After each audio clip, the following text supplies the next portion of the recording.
This is the Vaguely Nerd Podcast, where each week this brother-sister duo gets together to discuss the box office, latest film and TV scoops, our latest movie or show review, and what we're getting into next. We are your hosts, Cheryl and Jay. All right, this week I was too afraid to go see The Conjuring Last Rats, and Jay was not very excited to watch it alone. Yeah, that's sorry. the third one in a row. So, you gonna watch all? Did you watch together yet? No. Okay, well, that's gonna be number 3. That'll be number 3. Yep, absolutely. So instead, we are going to recap Alien Earth episodes 2 through 5 to catch you guys up on where the series is at, and the trivia is on Alien Earth. I found a little bit. So are you ready? Although I find it odd that you can make it through Alien Earth, but not together.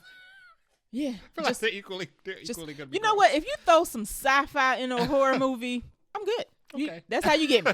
If you know what they do, they need to take Good Boy and just put him in space, and I'll be like, okay. yes, the dog on a lone spaceship. Event Horizon with dogs. Boom, you would get me. I don't know why being on Earth changes the game for me. But you put him in space, I'm like, I'm down for whatever. Okie dokie. All right, so Alien Earth trivia, you good? Yes. So there is I can tell you who the actor is. Timothy Olyphant. Yes. Who plays Kirsch in Alien Earth, turned down another role in the upcoming TV series in order to do this role. I'm going to give you some hints. You have to guess what the TV show is. Okay. Hint is it's going to be big, pretty popular. We've talked about it on the show. Mass Effect. No. And it's part of a franchise. Mass Effect. Oh, okay. That would have been interesting. And he would have had a significant role in this series. A series that we talked about on the show. It's going to be popular. That's going to be popular. Uh-huh. And it's part of a franchise. Tell me if you need another hint. Blade Runner? No. Okay. A little bigger. Franchise-wise. Popularity-wise. Yeah, I need a hint. It is superhero-based. The Lanterns? Yes. He was going to be Hal Jordan. He said no. Now, remember when everybody and their stepdad was getting thrown into the hat to be Hal Jordan? Yeah. And they kept going over and they said, nope. Somebody said it was going to be like Josh Brolin. It was going to be Chris Pine. And everybody kept saying no, apparently. And then eventually Kyle Chandler took it. So, yeah, it was Timothy Olyphant was on that list. I went back and looked. Timothy Olyphant would have been a good, darker Hal. I think they're going for a dark, troubled Hal. Yeah, but I think him being Kirsch is what we needed. Yes. So we needed... When Timothy Olyphant was like mulling it over, I'm glad whatever was in his head was like, I'm gonna be Kirsch. Yeah, because he's perfect as Kirsch. Yeah, he does a good villain. He does. We're not really sure what Kirsch is up to. Yeah, for sure. But yeah, he's a perfect Kirsch. So I'm glad he said no. And his second time playing a robot. Oh, Terminator. Is Terminator. He was just a Terminator. Right. He said like 10 words in Terminator, but you knew it was Timothy Olyphant. Yeah. Another fun fact, which I didn't realize, was that speaking of Kyle Chandler, his daughter, Sydney Chandler, is Wendy. Interesting. Yeah. I had no idea. Yeah. Wendy was a Nepo baby. That's funny. Now that I look at it, I was like, you look just like your daddy. Yeah, she does, especially when she smiles. Exactly. So that is our bit of trivia. Thank you, Timothy Olyphant, for picking the right role. We appreciate it. Sweet. And now let's get into our episode. Welcome to the Vaguely Nerdy Podcast, your favorite podcast for movie and TV show news, trailers, and vaguely nerdy topics. Each week, we dive into the latest film release, talk about the plot, characters, our favorite scenes, and give our rating out of 5 Nicole Kidmans. Whether you're a casual moviegoer or a hardcore cinephile, we've got something for you. Reviews, news, hot takes, and a few surprises along the way. So grab your popcorn, open your favorite podcast app or YouTube, and let's roll the reel on this week's latest episode of the Vaguely Nerdy Podcast. All right, we got some movie news-ish and TV news-ish. And we are making up for having nothing in the trailer park. Yes. It's full. Yeah. To capacity. We don't have no more room for the trailer park. And then we have a medium-sized, medium caloric serving of Buncha Crunch. Nice. So let's hit it. Right at the top, Will Smith, who we have not seen in anything since Bad Boys 5? 4? Which was the last one? 5 or 4? 4, because they already named 4 Life number 3. Exactly. Okay. Yeah. So Bad Boys 4, whatever right? It was. Yeah, right? Nah, okay, wait. Bad Boys 1 is original. Bad Boys 2 was the one with Gabrielle Union. Right. Bad Boys 3 was the one with the kid I didn't like. The kid you didn't like. Will Smith had a kid. Oh, yeah. Yeah. Mm-hmm. And then Bad Boys 4 was when I did like the kid. Yes. Right. Okay. So we're on 4. That's the last time we saw Will. I was like, which is it 4 or 5? Yeah. That's the last time we saw Will Smith. We haven't seen him in anything lately, but he has booked a first look deal with Paramount. Now, if you're wondering what a first look deal is, because they throw this around a lot, basically a studio works with a writer or a production company for a set amount of money and a set amount of time. So it can be like $20 million for 5 years. They will work with Will Smith's production company to get first rights on whatever he wants to, projects he wants to put out. So basically, Will Smith writes his production company, who he has with his wife, Jada Pinkett Smith. Are they still married? Yes. Legally? Okay. Yeah. So they will come up with a project or a movie, and then they have to pitch it to Paramount first, and Paramount gets to say, yay, we like it. No, we don't like it. And then if they say no, then they get to take that project to another studio and shop it around. Okay. It's basically saying we want first dibs out of everything that you about to put out for this certain amount of money for this certain amount of time. Tom Cruise had one, I think has one with not Paramount, but somebody else. Maybe Paramount. Okay. Jordan Peele had one with Universal, which I think was 5 years, like 5 years ago. So I don't know how that worked out. But it happens a lot with, and it's not with the actor, it's more with the production company. J.J. Abrams had that one with WB. They paid him a whole bunch of money for he ain't made nothing. He ain't made nothing. I remember that one. Ryan Reynolds has one with some with some studio, and it's not with the actor. It's more so with their production company. So you don't necessarily have to, the actor doesn't have to be the star of that project, but it is from their production company, so they get paid. Interesting. It's interesting he has a first look deal coming out with Paramount, and I Am Legend is under WB, and that hasn't even gone into production yet. Right. It's interesting. Yeah, and it's weird, and it doesn't mean that the actor can't. That's why it's not tied to the actor. So maybe it means any ideas after this point? Well, if it is somebody else's idea and Will Smith stars in it, that don't count. It has to come from the production company of the actor. Gotcha. Loophole is what I like to call it, but whatever. It's another way to get money without acting. I don't know. Yeah. But essentially, the first look deal will focus on, according to the article, 4-quadrant theatrical movies. So 4-quadrant movies are movies that appeal to everybody. Yay. Essentially. So it's not like R-rated horror. It's not a 4-quadrant movie because Shirley ain't watching that. Maybe it's Bad Boys. You don't think Bad Boys is a 4-quadrant movie? It's all 4 of our quadrants, but not of the rest of the world. Fine. Not sure. for kids. Okay. Inside Out is not a 4-quadrant movie because older Yeah, technically. Texans probably. A 4-quadrant movie would be Jurassic Park. Sure. Yes. Yep. Trying to think of another one. Independence Day? No. Kinda. Kind of. Mm-hmm. Something like a Steven Spielberg movie. Superman. Yeah, Steven Spielberg. Superman will be a 4-quadrant movie. Superheroes try to hit all 4 quadrants. So basically they're trying to get movies that get everybody. Emphasizing on IP and franchise plays. So they are trying to get that means they're just not original. Yeah. Slop. Yeah. It's gonna be. If I recall, Tom Cruise's deal was for original works that he was gonna star in. This sounds like they're focusing on like Bad Tom Boys. Cruise deal ain't going great. Ain't nothing came out of that one. They just dropped his underwater horror movie. Yeah, I'm actually about to look up because I'm curious who his first look deal was with. Because I don't think it was Paramount. Because Paramount did the Mission Impossible movies. Warner Brothers. Tom Cruise has a first look deal with Warner Brothers.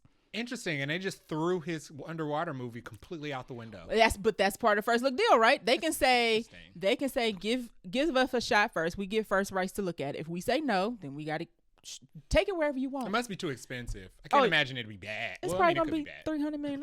It's probably like, no, sir. I mean, he has a track record. Have you seen Mission Impossible's Returns?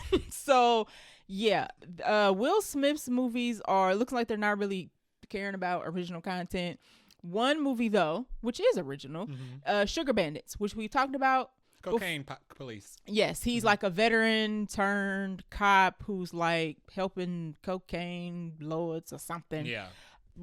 They don't have any writer or producer, I think, for this yet. We talked about it. Right. It don't have a date or release date yet, but that is one movie. And then apparently another movie, Rabbit Hole, from the writer of Dune, is also in the works.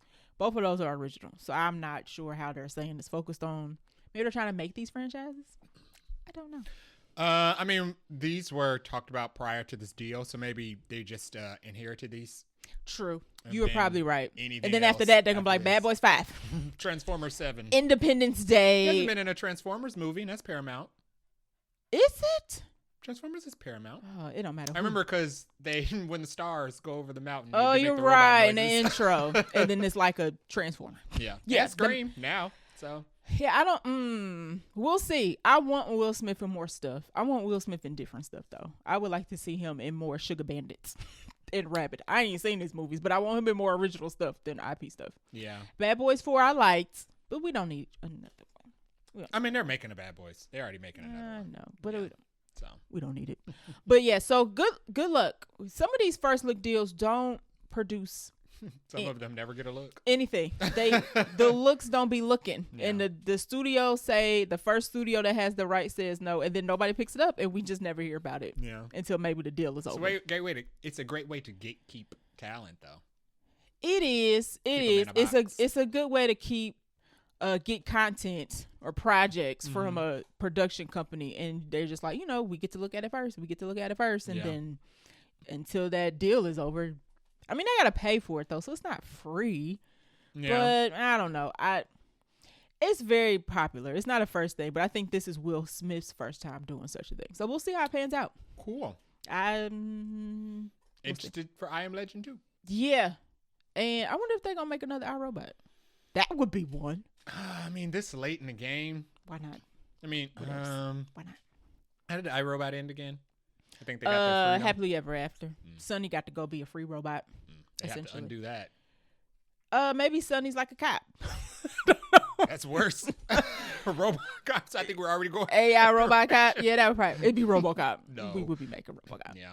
All right. So next up we have, speaking of IP and franchises, now we've already talked about this, but they're actually starting on it. So Tomb Raider is getting a live action series, which got announced I think last year. Yeah. They officially are going to start filming. I totally forgot that Sophie Turner, aka Jean Grey, Sansa.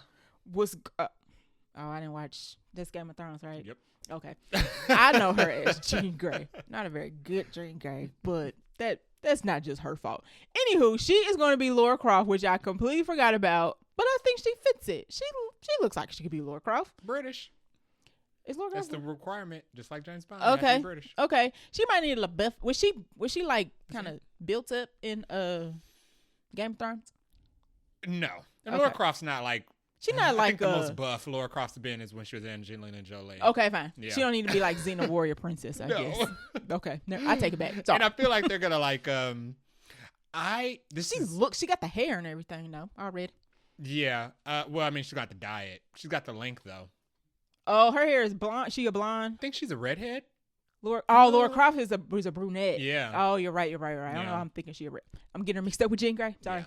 But I mean, either way, she fits the part. She does. Yeah. I agree. She's a good actress. Yes. I do not hold Dark Phoenix against her. Well, I've seen her in Game of Thrones, so she can act. Oh, I haven't seen her in anything else. So that's why I can't be like, have I seen her in anything else? I think she's been in other stuff. She has, but I don't know if I have seen it. Dark Phoenix was not her, because Jessica Chastain is also in that. I mean, she was in X-Men Apocalypse. She wasn't just Dark Phoenix. Okay. She was Jean Grey So twice. you went from one bad movie to another bad movie. Those That's are the interesting. only thing I've seen her in. Yeah. Oh, and then Game of Thrones. Yeah. Okay. Well, I have faith in her. She seems like a nice lady. The series is officially going to start filming January 2026. So we are not getting this no time soon. This is coming from Amazon, by the way. So it's going on Amazon Prime, which means budget. They got it. We ain't worried about it. It's going to look like Lord of the Rings. Or Fallout. Yeah. Yeah. Oh, I'll be forgetting James Bond. Amazon does Fallout. And Fallout's actually good. Fallout is good. So we might be in okay hands, y'all. Well, I mean, did you see the writer and director? Yes. So Phoebe Waller-Bridge is the creator of this. She's also a writer and executive producer. Mm-hmm. We last saw her in Indiana Jones movie. Mm-hmm. I liked her in that. Yeah. And then the director is Jonathan Von Tolkien. Sorry, Jonathan. I've jacked up your name. But he's directed episodes of Shogun, Top Boy, Dope Thief, and he is director of Blade Runner 2099. People like all those things. Which is also going to be on Amazon. Yeah. So I think I am optimistic Yeah. about this. I didn't watch any of the animated series, which It's just the same thing. You know Lara Croft's story. right. Well, and they just announced that it's ending with season 2. And Yeah, there's no point in doing both. that's exactly why they're ending it. They're like, we're not about to have a live action and animated. It ain't that much appetite, I think, for Lara Croft to have both. But that was voiced by Haley Atwell. That I never watched. Yes. Mm-hmm. I don't know how it was received. I didn't really hear anything about it. It's a Netflix anime, so. Oh, it's on Netflix. I don't know why I thought it was Amazon. Netflix don't keep nothing no way, so I'm not surprised. Not surprised I didn't get that. Yeah. I'm surprised they got more than 2 seasons or more than 1 season. But looking forward to this. I haven't watched anything Lara Croft related since Angelina Jolie movies. So, I hope that they give us something different.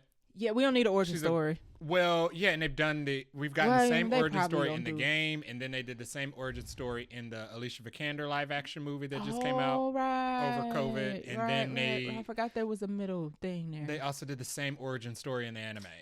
So I think if they're going to do it, make it the first 15 minutes of episode 1, and let's not touch it again. Or just take us back to Angelina Jolie, adult Laura. And it's just a random adventure. She's already in her thing. We're in the middle of her journey. Exactly. She's talented already. We're fine. Yeah. Dad can show up later, whatever. I don't need to see them build Lara Croft back up. No, we don't need to see her in training. Yeah. She's Lara Croft. Yeah. She's a Tomb Raider.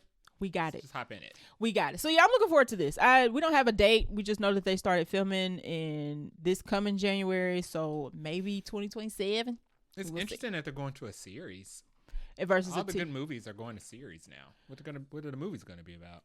We're gonna get video game adaptations on that front too. Already got video game adaptations. We're getting them on both ends. We're getting series and we're getting video game movies. If Uncharted got to go to theaters, that's fair. Which is a carbon copy of Lara Croft. You're right. With a man. They were supposed to do Uncharted 2. I don't think that's ever coming.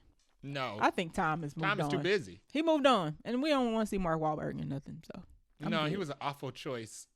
Yeah, people didn't seem to like that. So, he was a little too goofy, and I didn't even play the video game, and I was like, he seemed too goofy for this. Yeah, no. That's crazy. Anywho, money talks. So, that is it for our movie news. Time for the trailer park. Toot.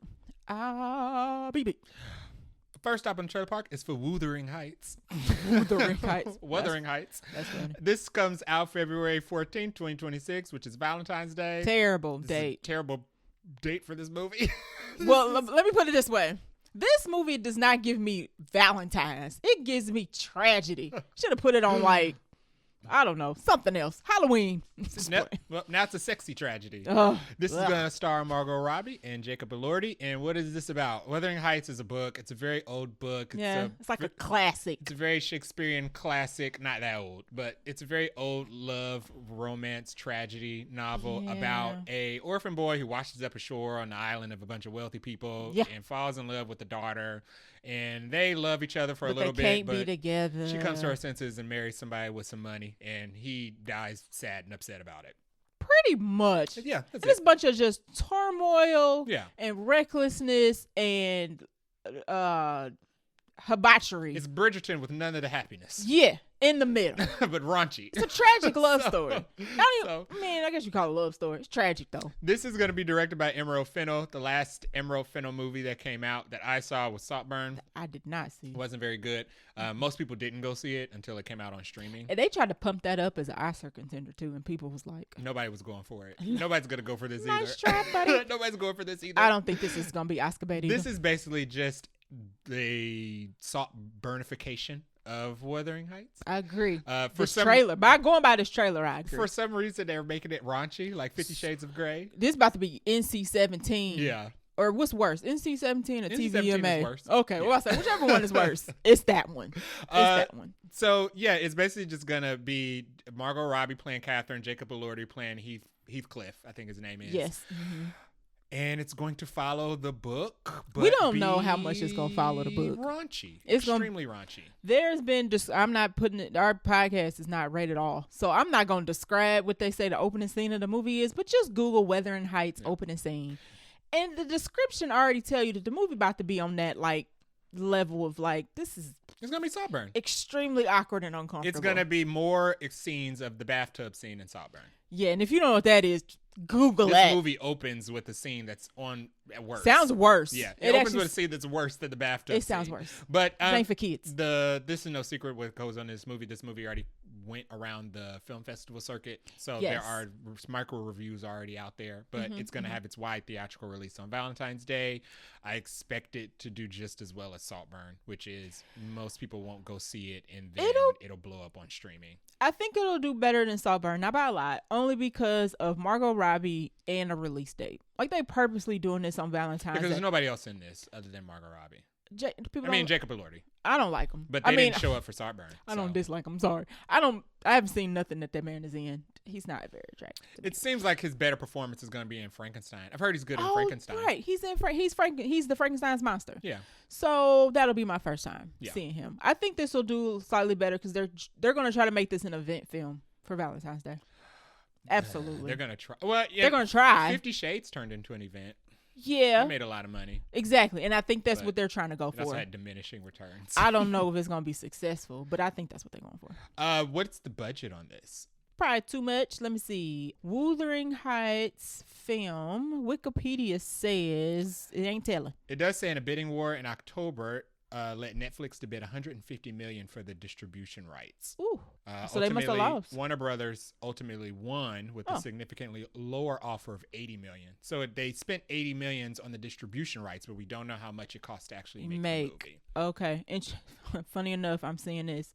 This Warner Brothers, who has Lucky Champ, with Lucky Champ, they have a first look deal. Who?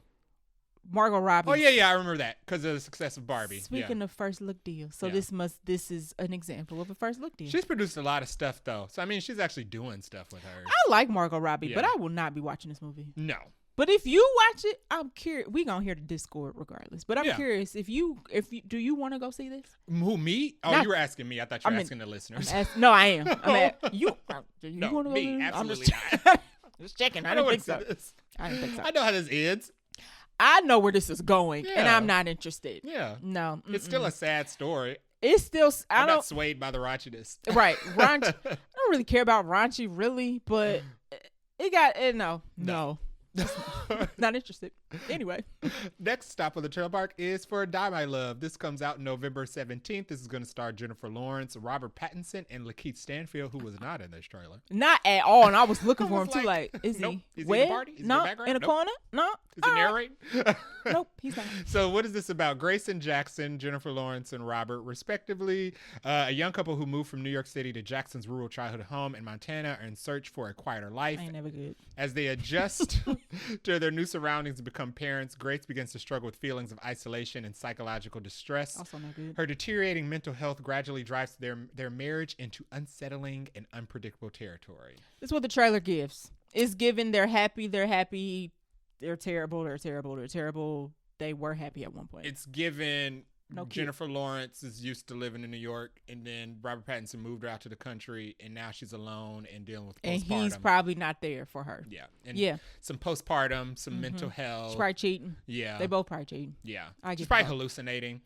Yeah, she's definitely seemed like she's going through some things mentally. Yeah. For sure. Because it seemed like he's leaving. The trailer opens up where it looks like he's leaving. Oh, yeah. And it seemed like they were happy, at least on the onset, at some point. That's how it always starts. Of course. Yeah. What other movie were we watching where the dad wanted to move the family out to the middle of nowhere? The Woman in the Yard. That's one. I wasn't even thinking of that. You're right. No. There was something else we watched where they were, we should just take, the family, move out to the country. Wolfman? It's quieter. No, yes. They weren't moving, but they were going to visit the dad. You're right. Yeah. It was Wolfman. Was Wolfman. And they were from New York. It ain't work out in either case. No. So we already know where this is going. Never go for the big city to the country. No. The transition does not happen well. The contrast is too stark. But anyway, I need to see another trailer to see if I want to see this. Yeah. Mm-hmm. I don't know if I'm going to sit through a couple arguing for 2 hours. I don't know. I'm not sure. I guess she also just did that in she just had that movie where they did this exact same thing, but it was about the weird Christian cult. Mama. Oh, Ma. Was it just Ma? Yeah, it was with Javier Bardem. Okay. That had like a psychological element to it, didn't it? Or they was just crazy? Just like this. Oh. Yeah, they like ate her baby. Yeah. She was like Mary or something. And she was like dating a director, and she said it was like a horrible decision or something like that. That was behind the scenes. Oh. The movie had a lot of things going on with it. Sorry. Next up at the trailer park is for Black Phone 2. This comes out October 17th. This is going to star Ethan Hawke, who is returning as the titular grabber. We don't know how. From the dead.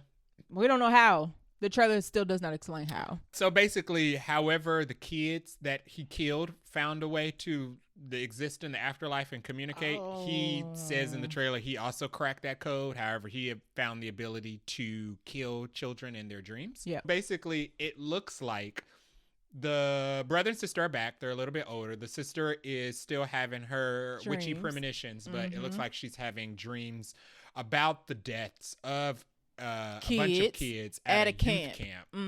Seems totally unrelated to the original movie. Right. But it looks like the grabber is just back up to his old shenanigans from the afterlife. So I wonder if he's done it.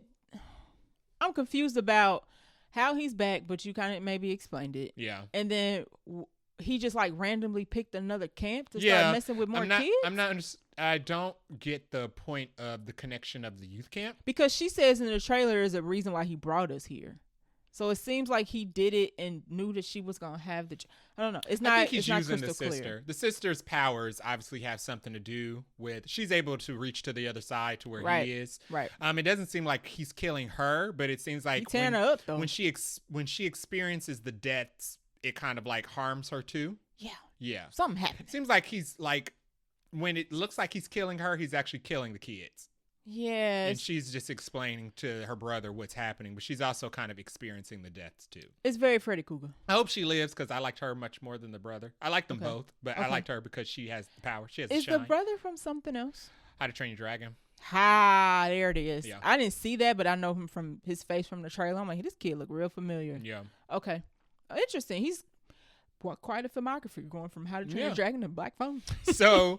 Good for him. They are definitely taking a picture from a picture. They're definitely taking a page from the Nightmare on Elm Street. Yeah, page. You mean the director said he wanted to make that type of movie anyway, so he's just using this as an excuse. Okay. Yeah. And it's more than just a page, y'all. It's like half. It's pretty much the movie. It is. He's pretty much just Freddy Krueger. He's Freddy Krueger with a more yucky mask. Yeah, Freddy Krueger's mask is pretty bad. Yeah, you're right. I take it back. His face is mostly covered, and then he like rips off the bottom of it, and it look real nasty. Yeah. So you can debate with yourselves if it's nasty or not. Ethan Hawke is no stranger to horror, though. He starred in Sinister. True, which also had an awful ending. So. Oh, did it? Sinister was the movie about. He was a crime novelist. Of true crime. He wrote movies. He wrote books about true crimes that happened. And he ended up moving his family into a house with a murderer. Away from the city, of course, right? Where these haunted movie tapes where the entity within the tape would possess the children and kill the family. Oh. Mm-hmm. You saw that. It was the... I didn't see that. You've seen the trailer. Sinister was that movie with the guy with the white face and the big smile, and he's in the screen, but he moves around even when it's on pause. Okay. Yeah. That sounds terrible, as in horrifying, as in scary. It was a really scary movie, and then they all died at the end. So. Oh. Yeah. Dang it. No, Sinister spoilers. I'm not mad you spoiled it. I'm mad they all died. I hate movies. I hate movies where everybody dies at the end. Because the movie is about he moves to a house and discovers these home videos, and on each home videotape is a different family being murdered by the possessed child of the Sinister and the kids demon. get possessed. And of course it happens to him because it's just manifesting. No, I wasn't mad that you spoiled because I was never watching that. I was more upset that everybody died. Yeah. So. Dang it. Ho hum. Yeah. So. Hopefully the Black Phone has a happier ending. Black Phone 1 did. It did. So Black Phone 2 don't make me like we're going to go see this. Cheryl, this is a Cheryl can handle it situation. Yeah. Don't piss me off. I hope the girl lives because there's no point in giving her to shine just so she can die a horrible death. Don't piss me off. Yeah. I'd rather they kill the brother. Okay. I don't want that either. I don't want anybody to die, but Ethan Hawke can go again. Yes. To the afterlife again. Whatever. Next stop of the trailer park is for A House of Dynamite. This is coming to theaters, surprisingly. Yes, it's getting a limited 2-week release. So this is going to theaters October 10th. This is probably why they moved Mortal Kombat, because they didn't want House of Dynamite. Get out of here. No. Oh, you're being funny. Yeah, I am. Because there was no point of moving Mortal Kombat. Still none. But this does also hit Netflix October 24th. So even more competition for Mortal Kombat. Well, Netflix is they're releasing it so it can qualify for awards. Because this was actually shown at the Venice Film Festival. Yeah. So... good for them. Who is this going to star? Rebecca Ferguson, Idris Elba, Greta Lee, Anthony Ramos, Moses Ingram, and Jonathan Harker-King. So a lot of actually good actors and actresses. Is going to be directed by Catherine Bigelow, who did Point Break, The Hurt Locker, and Zero Dark 30. She seems to be one of those directors that like releases a hit and then goes away for 10 years. Yeah. And then comes back and releases another hit and then she goes away for 10 years. Yeah. And she's like, I'm just here for a hit. Goodbye. She's like, well, no longer. Who? It's going to be like Patty Jenkins when she hit Monster and then she came back with Wonder Woman and then. Oh, you're right. Yeah. So hopefully this Catherine Bigelow's been on a much bigger. I was gonna say, hopefully this ain't Wonder Woman 84. It's too many people in this for this movie to be bad. Catherine Bigelow has less misses. So yeah, right. That's the less movies you make, the less chance you have for misses. I don't mind that idea. What is this gonna be about? I'll read it once I change our background to the trailer park. Oh, toot and a beat, sir. You are late. The bus is late. This is going to be about Rebecca Ferguson, who plays Ilsa, is going to be a military strategist. Different movie. She's going to be a military strategist. Yeah. But at the White House, that is run by Idris Elba, who is the president of the United States. First of all, was he in this trailer? I watched this trailer. Okay. No. I watched this trailer twice. And Idris Elba was at the Venice Film Festival with Rebecca Ferguson. And there was pictures of him. And I was like, did they release the trailer without him in it? The trailer mostly focuses on Rebecca Ferguson, mostly in like a war room. Yes. Yeah. Go ahead with the rest of the plot. I just had to make sure. At the White House, the U.S. government officials scramble to deal with an incoming nuclear missile launched by a foreign power at the city of Chicago. Now, it also details is the foreign power is a mystery. They still do not know who launched the nuke. Oh, okay. The mystery in the movie will be figuring out who launched the nuke. Okay, and if everybody gonna die. Right. Gotcha. They should pull a Don't Look Up in this. I guess that wouldn't be as exciting. What was the twist? Oh, when everybody dies at the end? Yes. Oh. You know what's funny? I just said I hate movies where everybody died, and then I just referenced Don't Look Up, which I liked. Interesting. I mean, it would only be the city of Chicago, technically. Okay, maybe. You're right. Nuclear would just Rebecca Ferguson's in Chicago. Would just be Chicago. Yeah. I like Chicago, though, so hopefully hopefully they make it. I wonder why Chicago. Why not? Okay. Nothing on Chicago. We was just there for the Beyonce concert. This looks good. It looks like it's going to be a good thriller. I do fast-paced, heart-pumping, tension. Yes. And it's received pretty good reviews. It has also, like Cheryl said, circled the film festival market already. So we've already heard good positive things about it. Correct. And Netflix is moving it from streaming to a theatrical release. So that's a good sign. Hopefully we can see it in theaters. I enjoy Idris Elba and Rebecca Ferguson. I enjoy all these people. I don't think I've seen Greta Lee in anything yet. I was just about to say the I same haven't thing. seen Past Lives. Yeah. But we are seeing Tron. You're right. We will see her in Tron first. Jared Leto hasn't scared us off from that. You know what? They're trying. They're sticking every unlikable person in front of that movie. There was a Mr. Beast ad or something. I was like, this movie has to suffer both of these people? Hey, Bob Iger. What are you doing? Want people to see it? Do you want people? What is the marketing team doing with this? Somebody was like, I guess I'll just listen to the soundtrack at home. Yeah.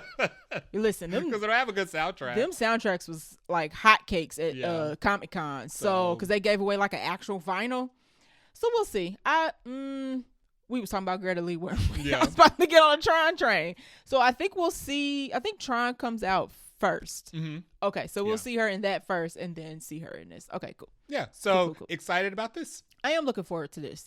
Next up on the trailer park is 28 Years Later, the Bone Temple. This is the follow-up to 28 Years Later, the previous one. The regular. Yes. It just came out recently. It had no tagline. This is going to come out January 16th, 2026. It's going to star everybody that was in the last one, except for Jodie Comer, because she's a skull.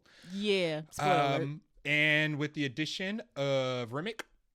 Yes. So we get Remick, who's playing, I forget the character's name, but it's a play off a character who used to be popular in Britain for nefarious thing. I mean, he wasn't popular for that. Right. Then, he was found out to be doing nefarious things after his popularity. It looks interesting. So this one's going to be directed by Nia DaCosta. Yes. Who we like. The main villain's going to be Jimmy. Remick. Yep. And it is going to be a follow-up. We don't know much about it. It looks like to me for the trailer that the main part of this movie is to find Spike. Did you get that? Did you get that the mission of the movie was to find Spike? No. Okay. That's not what I got because I barely saw Aaron Taylor Johnson. Was that Aaron Taylor Johnson? I think it was. It was just, there was other people running in the woods too. I think he was running away from those people. For like a 0.5 seconds. Literally. And I would have to freeze frame it to confirm if that was him. I watched it twice and I was like, is that Aaron Taylor Johnson? Yeah, it was so quick. So that's why I don't think it's about that. Okay, see, I think it was because I thought that was Aaron Taylor Johnson. I think it's something that has to do with Spike's stupid behind is going to lead Jimmy back to the Bone Temple. Okay, fair enough. Yeah, because Spike is now with the Jimmy crew. He's wearing a wig. Yep. And blonde wig. Ralph Fiennes is defending something. It seems like he's defending the Bone Temple because it looks like Jimmy and the crew show up there. But what would be the significance of defending the Bone Temple? I think Ralph Fiennes is trying to defend the Bone Temple from Jimmy and them. But what would Jimmy and them do with it? Probably destroy it because they're psychopaths. They look like psychopaths. But that can't be the basis of the movie. It's called Bone Temple. That's the one. You're right. That's the one Bone Temple, unless there's another one. Me forgetting the tagline of the movie that fast. Cillian Murphy's also supposed to star in this, but he was not in the trailer. I'm not surprised by that. Yeah, they're saving that the lead with for the next one. I don't see where he would fit. Also, it seems like this movie has enough going on and enough people and it's been 28 years later. Yeah. And where's the rest of his family? Yeah, where's Miriam Harris? She's going to be dead. We also get a scene of Jimmy like torturing some survivors and like stabbing them to death. So, yeah. We're gonna go see this, obviously, right? We got to finish it.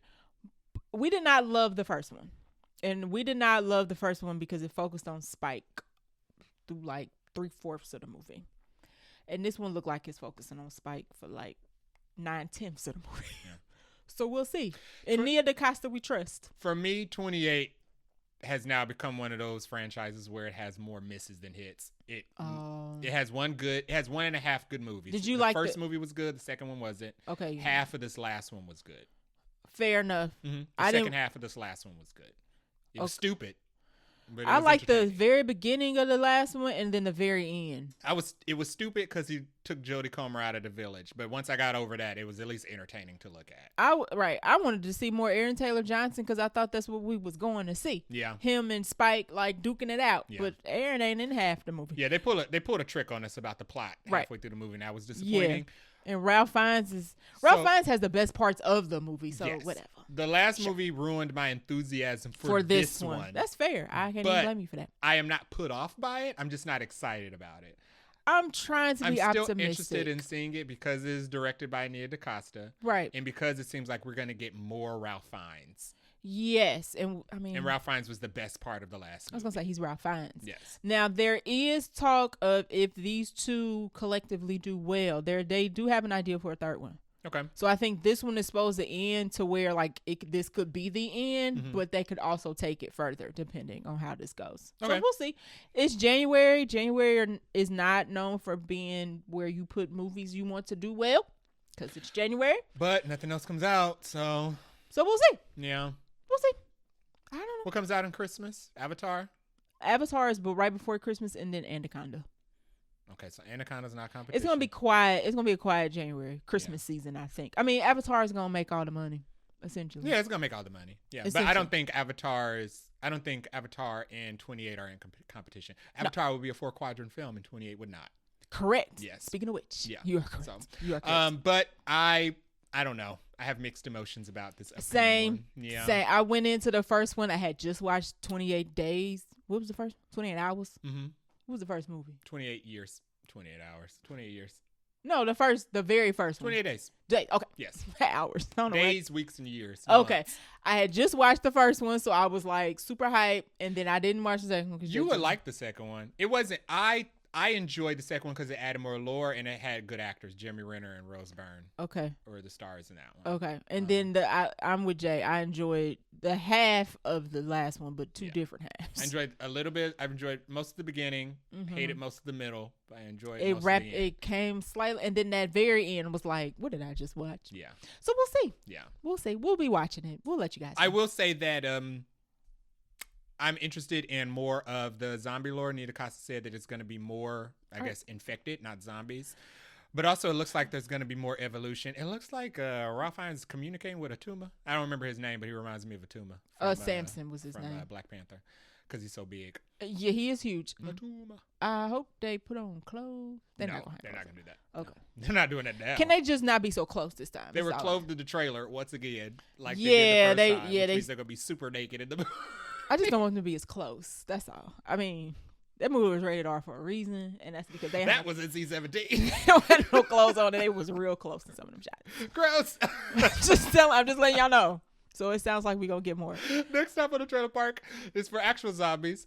Right. This is Marvel Zombies. This premieres on Disney Plus on September 24th, 2026. We will be watching this. Absolutely. What is this going to be about? This is an Elseworld story. It is. It's not canon. No, it's an Elseworlds animated story in the Marvel Universe. 4-part story. About a handful of heroic survivors handling the zombie apocalypse, which is made even worse by a witchy zombie.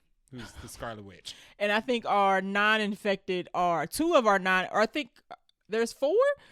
Kate Bishop, Miss Marvel, I think Riri are 3 of the 4 that are not infected, that are leading the charge to fight the infected. Yeah. And it's MA, meaning it's gory. The trailer is gory. It's gory. I think somebody says cusses. Yeah. So Spider-Man like rips off zombie heads. Yeah. It don't look. It's like juicy and gross. Yeah, it looks nasty. It looks nasty. What you want in a zombie feature? It looks as rated R as Terminator was. Okay, fair enough. The Terminator was pretty bloody. Fair enough. So yeah, it's definitely animated bloods and guts in this. So I'm excited. Yeah, in the animation style of What If. So exactly, and we're getting our 4 episodes at once, which I think that's a smart. Kind of appreciate. I wonder how long they're gonna be. You can't stretch this universe out too long. It's literally in the apocalypse. I think Marvel is also trying to tidy up their schedule in terms of like getting things that have been sitting out and over with. So they like, we're not dragging this out. Put it all out at once. Let's keep going. We'll also get our first look at Blade, which is nice. Yes. Who's not being voiced by Mahershala. No. But he sounds a whole lot like Mahershala, which I think is on purpose. Oh, yeah, you can do that. Well, and I think it's not illegal. Well, and I think they're doing it because Mahershala will eventually be playing Blade. Yeah. Because there's no reason to make Blade sound like Mahershala if it's not being voiced by Mahershala, if you're not going to bring Mahershala at some point. Because Blade could sound like anybody. Yeah. So why would you make him sound like an actor specifically? People are very excited about the fact that Elizabeth Olsen is back to voice Scarlet Witch. Yes. Let me tell you something. She's a zombie. She's not going to talk that much. She not. She's going to say 5 words. I think they asked her about this. She was like, I did that so long ago. Yeah, exactly. She's going to say, and that's going to be all of Elizabeth Olsen's lines. She's dead. Right. This been sitting on the shelf for a minute. It has. So how took this this ties as her into return anything? To the MCU. I was like, no. She probably filmed this right after Endgame. Right. What was interesting that this was supposed to be the last or the project right before Blade. So that would have been interesting to see if they like tried to tie them 2 together. But as far as we know, like Jay said, this is an Elseworld project. Yeah. It's a little fun, little side quest. And we just gonna enjoy it until Wonder Man comes out. Because was Riri in the original lineup? I think so, yeah. Because I remember when they first announced this years ago. Yeah, it's been a long... At D23. And they put up the photo. They announced this right around the time they announced that Spider-Man animated show. And they put up the photos of like the characters. And I remember Riri being in the lineup originally. Well, let's see. June 2021, they announced that it was going to be developing it. And it was supposed to debut in 2023. So we are 2 years late. It does not say who originally was going to be in it. It doesn't say. I'm pulling up the D23 photo, and it wasn't it just the zombies? Was it anybody who wasn't a zombie? So it did not include her originally. Okay. So I think they added her after popularity of the show. I ain't mad at it. The original lineup was Yelena, Kate, Shang-Chi, the detective from Ant-Man. Okay. Woo. Yeah. Miss Marvel, one of the Shang-Chi ninjas. Okay. Red Guardian. Okay. And another chick that is not Riri. Oh, Aquafina. Oh, okay. But Riri was not in the original lineup, so okay. It's cool that they added her. Yeah. It says that most of everybody is back except Mahershala's not voicing Blade, and it looks like Tom Holland is not doing Spider-Man. Because he didn't do it in the original. He did not do the it. other What If ones. So. He did not do it in the original. And I wonder if some actors know, like Chris Evans never did What If. He never did his voice. I don't think Robert Downey Jr. did either. They probably Scarlett didn't do hers. You know what? They probably cost too much. Yeah, that's probably. True. Yeah. And then it said in August 2025, Paul Rudd, Wyatt Russell, and Tessa Thompson will also be reprising their roles and doing their voice work. The guy who's doing Blade Knight, he's a like Blade version of Moon Knight, is called Eric Brooks. So Eric, that's his name. Oh, that's Blade's name. Todd. Sorry, Todd. Okay. I say they found somebody with the same name. That would be hilarious. Funny. That would be hilarious. I think his name is Todd. Hold on, sorry, Todd Williams. Okay. Yes, is doing Blade. Okay. Blade Knight. Sorry, I definitely was like Eric is doing Blade. So excited about this. Like I said, we will be reviewing this. This is going to come out on our triple episode, which will be one after another. Yep. Marvel Zombies. Yep. And the Alien finale. We got to finish it off. So buckle in, get your popcorn for that one. Fun episode. Alrighty. All right, that is the last stop on the trailer park. Let's dive into this Buncha Crunch. Speaking of casting, because we talk about this is becoming a new the Odyssey. Dijmon Hounsou will be joining the cast of Highlander with everybody else. So we have, I don't remember his character from the movie I don't like, Shazam. Oh, I forgot about that movie existing. Oh, Shazam, he was I forgot what his name was because I didn't read. We have the Shazam guy. We have Superman. We have Zod.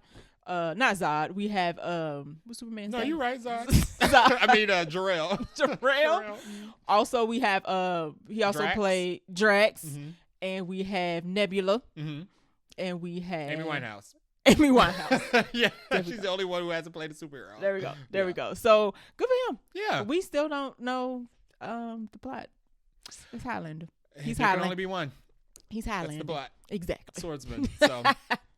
Some bit of disappointing news that we got this week. Fede Alvarez says he is not directing the Aliens Romulus sequel. Boo. Which is weird. So they have already, the sequel to Romulus has been greenlit. They got a script. I think they already know who's coming back. And we thought we had a director. But apparently not. Fede said he's not doing it. Fine. He made a point. I screamed at the top of my lungs when I read the headline.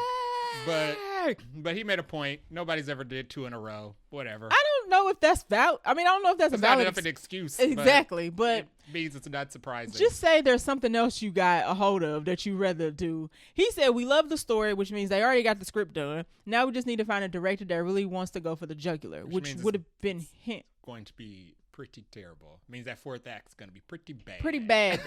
And I was trying to think of like who, I'm not good. All of the 4th acts have been bad except for the... and by bad, he means like disgusting. Except... not bad as in bad. For the David Fincher one. Okay. Yeah. Oh, you're right. Bad, you're right. It was just disappointing. But because he killed Ripley. He did. Yeah. Yeah, well. So. Well, we'll see. I'm very curious who they're going to get. They could get Noah from the series, but he would have to like flip his mind frame of being in like a different universe. Also, apparently, Fede Alvarez reached out to Noah a lot for his input because Noah Hawley was also a big fan of Alien at the time, but Fede said Noah Hawley kept ignoring him. So interesting. So maybe Noah just doesn't want to do anything that's depending on the existing Noah lore. Hawley is good for turning movies into series because he did Fargo. That's true. So I think he might be more of a like, I prefer to like be able to tell my story over a longer period of time than do a movie. Yeah. And he's good at it. So I don't blame him. So we'll see who they come up with. We don't have like a release date or anything for the sequel. We just know it's coming. People were saying Sam Raimi. Absolutely not. What's wrong with Sam? Nobody wants a campy alien movie. He can keep it. No. Keep it in the deck, Sam. Sheesh. Well, legend, we know who we great don't. director, not for this. We know who we don't want. Yeah. So I don't know who would be a good director. Who does the Conjurings? Wan? Yeah, Joseph Wan, James Wan. He's too hit or miss. Okay, fair enough. Yeah. I don't watch enough horror movies to even recommend nobody. I'm like, what about the guy who did? I don't know. I don't. I'm trying to think of like maybe not the director of Long Legs. We don't need an art house alien movie either. So. No. Don't do that. Who's good. It's gonna be somebody who's good, but they're not gonna get somebody who's like super expensive either. And Sam would also probably not fit the budget.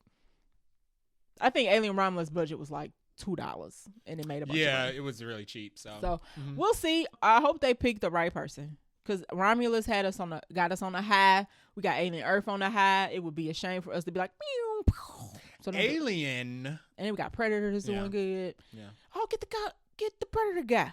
He's already doing Predator. Oh, frick. Yeah. Never mind. So we'll see. I mean, he could do both. He could. He probably like to be in the Predator bag though. Yeah. I mean, he could do both. Dan Trachtenberg. Yes, there it is. That's his name. I would trust him with Alien. I would too. Yeah. But he might be like, I like it over here. I don't want to stay in my Predator area. That's true. They are different movies. And I've learned that Alien fans, speaking of Jay as well, y'all particular. So I mean, it just you gotta be particular. My only requirements for Alien is xenomorph 1, of course, and more lore. That's it. But lore is like a huge word. That's saying chicken. Like chicken is, you can do chicken. You just have to expand the world. You can do chicken 100 different ways. So you got to be like very specific when you say lore. Yeah, you have to add something to the lore. Oh, okay. Add something good. Don't not do anything. Don't do it, Dan. Don't do it. Yeah. They're crazy. No, I'm just playing. All right. We got announcement news for the Superman sequel. It is officially being called Man of Tomorrow. It also has a release date of July 9th, 2027. Okay. Which will be, I don't know what else is in July 2027, but the Avengers movies is in December. Yeah. So we ain't got to worry about nobody fighting over no theaters or nothing like that. The next Jurassic Park comes out then. So they can throw that together in a month.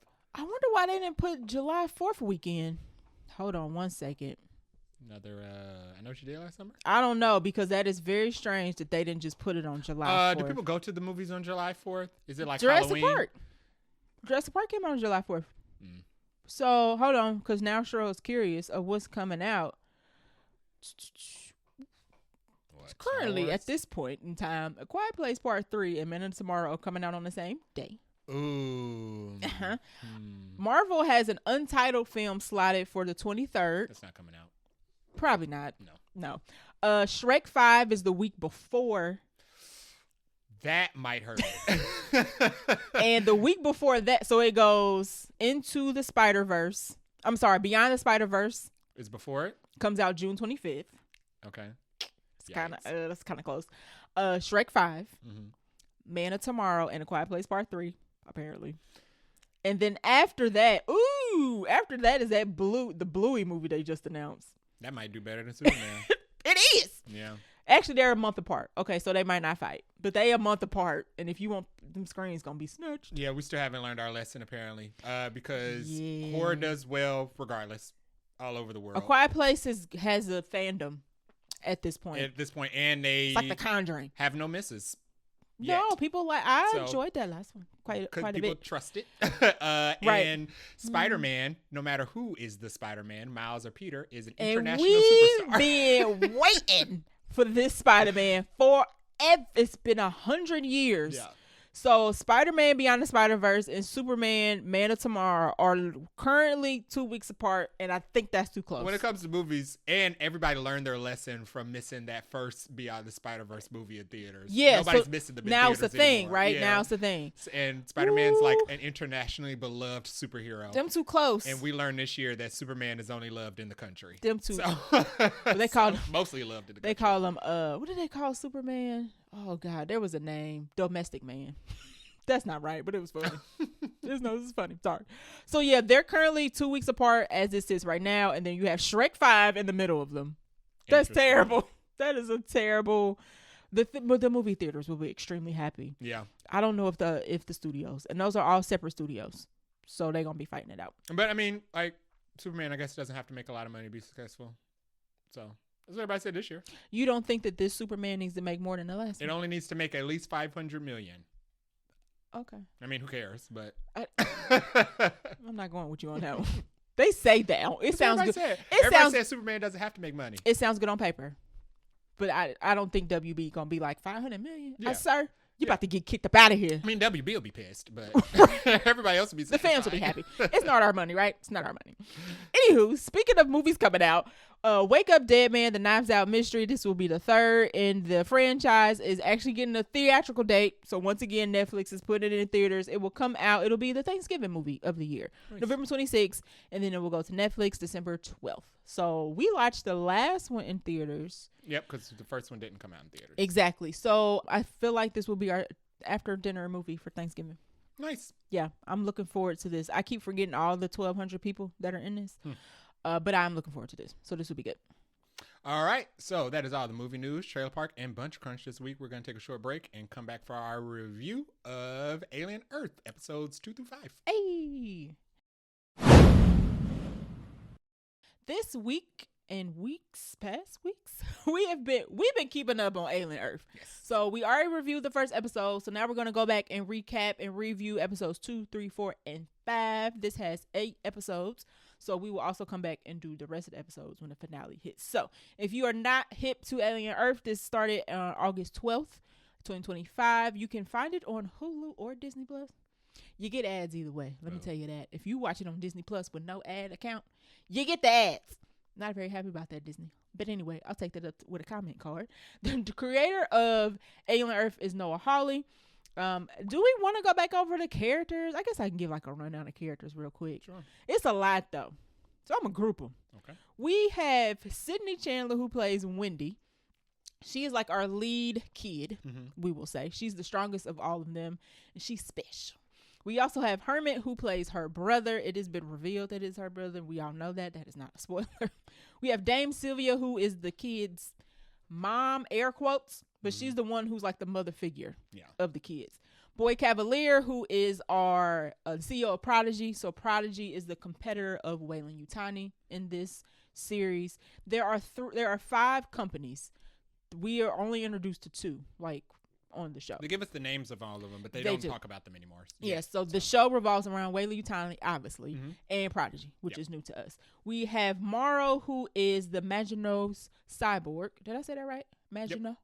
Yep. That is a Weyland Yutani ship. That is the one that crashes on Earth. And then we have the Lost Boys. And the Lost, if you have not seen this show, it's got a Peter Pan undertone going on. Yeah, not the Vampire Lost Boys. You know what? When people said Lost Boys first, I was like, oh, like the vampires? No. But also that would kind of work because those they didn't age either. So they are called the Lost. That is true. They were orphans. Right. See, the kids are called the Lost Boys because Boy Cavalier shows them Peter Pan as they're transitioning from their kid bodies to their adult hybrid bodies. So they all get nicknames for different characters from Peter Pan. So Wendy is Wendy. We also have Curly, Slightly, Nibs, Smee, and am I forgetting somebody? Isaac was somebody else first, but Isaac changed his name to Isaac. A real name. Right, a real name. Right, exactly. So we have the Lost Boys, and then and we also have Timothy Oliphant, I almost forgot, as Kirsch, who is the T-1000. T-200,000 in this era. He is the Prodigy synth. Yes, and he works for Prodigy. So he is not a Weyland Yutani employee. So like I said, 8 episodes. There's no budget or box office because this is not a movie, but I did pull some scores off of the internet. Rotten Tomatoes currently, critics have it at a 95, audience has it at a 72.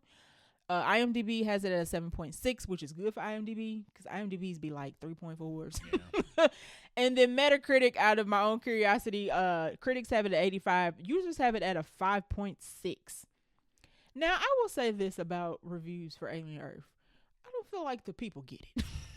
And by the people, I mean, like on social media, like most people are pretty positive, but I feel like other people are just like, it's boring, it's slow, its writing is bad. I'm just like, are y'all watching the same show? I don't know. I mean, this is the first Alien series, so if maybe it's because it's a series. Maybe it's the first reactions of it being slower paced than a movie. Maybe. I don't get it. Some of the criticisms of this show, it's not perfect, obviously, but I don't get it. When people call everything slow, they call Fallout slow.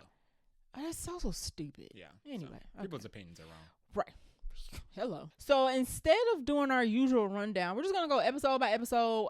Full spoilers, right? Yeah. Okay, so we're not going to do spoilers and non-spoilers. If you have not been caught up, now's the time to catch up so you can watch our episode, listen to our episode, because we are going to hit it in 3 and 2 and 1. So episode 2 was called Mr. October. So what I tried to do was give us like little summary, little plot points, so then we can go over the summary and then we can discuss our notes. So episode 2, Boy Cavalier revealed that he basically created Wendy because he wanted somebody to be smarter than him. Because he's smart. We don't get to see him be smart though. No, he's not intelligent in the show. There we go. There it is. Like, we know he's super rich. He's like the first trillionaire or something. And he's super young, but we don't get to see him being smart. He just calls himself Boy Genius. Yeah. But anyway, he says he created Wendy, and Wendy has special abilities because he wants to talk to somebody who is smarter than him to have an engaging conversation. Mm-hmm. And he has this conversation with Dame Sylvia, who's like, oh, so I ain't enough. So that was kind of rude. Other things that we learn is that he will not give Waylon Yutani or Mrs. Yutani her stuff. Right. He tells her over the phone she can't have it because there's some sort of treaty to where they can't go into each other's territory. Right. So he tells her, nope, can't have it. Hermit escapes getting ate up by a xenomorph because Morrow shows up to do the electric zappies. Yep. That works temporarily because the xenomorph wakes up, doesn't kill Morrow, but kills a bunch of people. Yes. Which was a really good scene, by the way. But yeah, so Hermit makes it from getting eaten by the xenomorph. We also get the revelation that Wendy, well, we already know that Wendy and Hermit are brother and sister, but Hermit doesn't know that. So he finds out in episode 2, and he's all kind of like, you're lying, and she proves it. And they have a very interesting moment where it's kind of like, you know, if you are Wendy, tell me this or that. And she basically says, and he's like, oh, snap. I'm glad they got that out the way. We get in episode 2, which is great. We don't have to wait till half the season to be like, is he ever going to find out that that's his Because that means there are better things to come. Yes, and we've got that out of the way. And Boy Cavalier actually uses that against them later, but we can talk about that.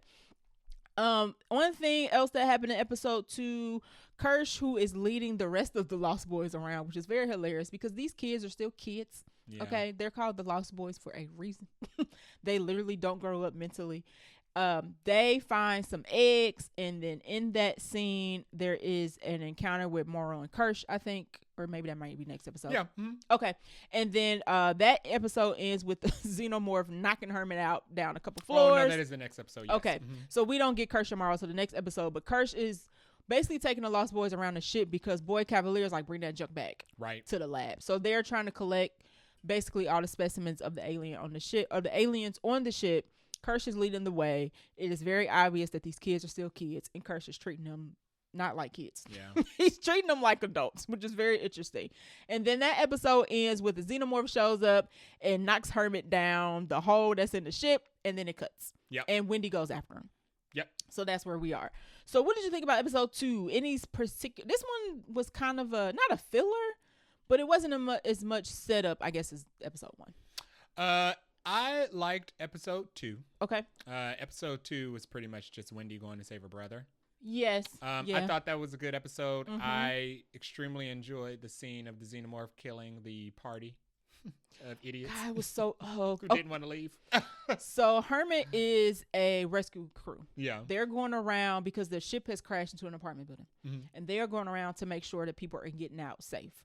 His crew happens upon people who are having a party, and they're like, y'all got to get up out of here. And they're like, why? Because something has crashed into the building. And they're like, we good. Close this door.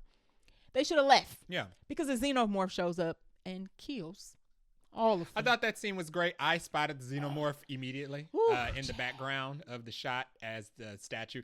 First of all, the xenomorph head is unmissable. I mean, it's so long. It's so big. And as I think I said this in the last episode, this xenomorph is shiny. Yeah, this one is very glossy. Listening. Yeah. Okay. So I liked the scene when it was like posing in the back, frozen like a statue. So the soldier and Hermit didn't notice it at first. And immediately I was like, the xenomorph is back there. There's something back. You might want to check that out. And it ate the dude's face off, and then it immediately ran into the room and killed the party goers and closed the door behind it. And one of the dudes, they're having some sort of costume party. Yeah. And they're like in like wigs, like George Washington, Yeah. like the president wigs. And the xenomorph only like eats half of somebody. Yeah. So the other guy's like crawling on the ground with half a body. I'm like, come on, just finish him off, please. That ain't right. That ain't right. But yeah, I really enjoyed that episode. But it was mostly just a filler, and I guess not a filler, but it was just a wrap up of episode 1. Correct. Because I think out of all the episodes we've gotten so far, I think episode 2 is the one I remember. It's my least favorite. And I say least favorite because if I had to rank them, it would just be down there. Not because it was bad. Yeah. Notes I have from that one is that Boy Cavalier got too much time and money. Yeah. I mean, it's like he's supposed to be building hybrids. Why is we collecting aliens? Why? Yeah, what are that we was doing? stupid.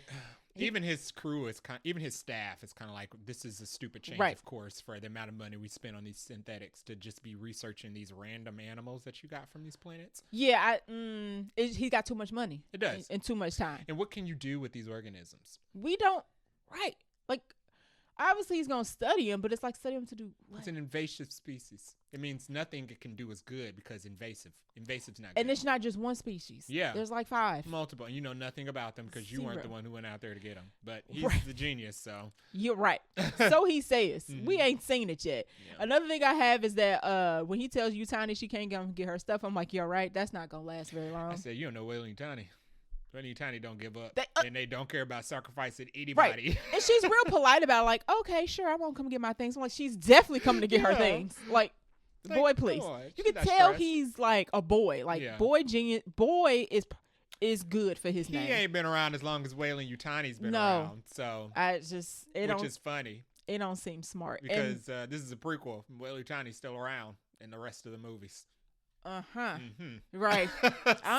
And I be forgetting it's a prequel until something happens. Like, oh yeah. I don't think Boy Cavalier ever learned his lesson. If he gets his end in this one, I just can't wait. I just can't wait. Another note I had was it was interesting that the xenomorph didn't kill Morrow here. So Morrow's electrocutes the xenomorph because he's trying to collect all the things to take him back because that was his job. And he puts it in like a little cocoon or something. But he runs into some soldiers, and the soldiers try to stop him. He like, I don't think you want to stop me. You should let me go. Yeah. They don't let him go. Xenomorph busts out of the cocoon, kills everybody. Doesn't kill Morrow, though. I mean, it could have.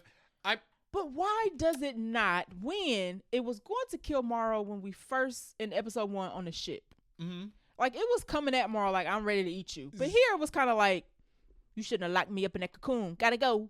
Xenomorphs like to play with their food.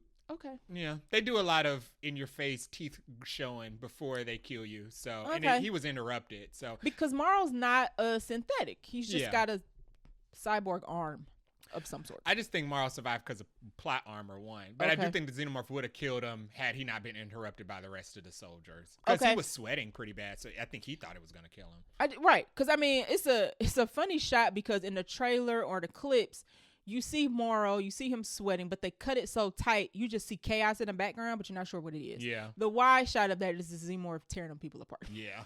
Morrow's just standing there like, if I don't move, maybe he won't see me. He won't see me. He does see him, and he just goes, don't do that again. Yeah. And he leaves.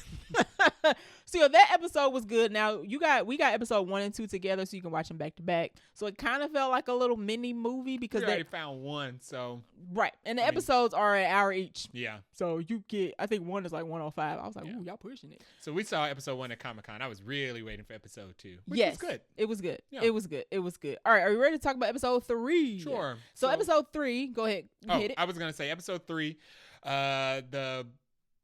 the gist of that episode is Wendy going to save her brother because it ends with the cliffhanger of the xenomorph taking him off the.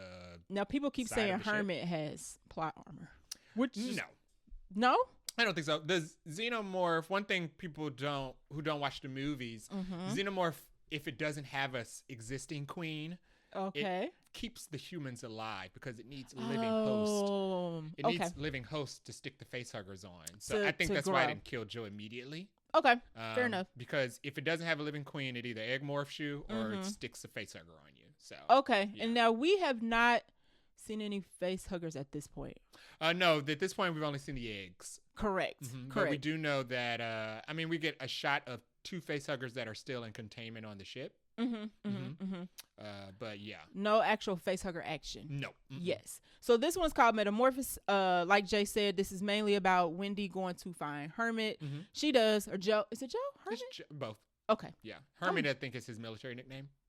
You're right, because all his crew have nicknames. You're right. It's a lot of nicknames going on in this show. But anywho, Joe/Hermit, she ends up saving him. In that, though, she ends up killing the xenomorph. Now, we don't get to... I like that.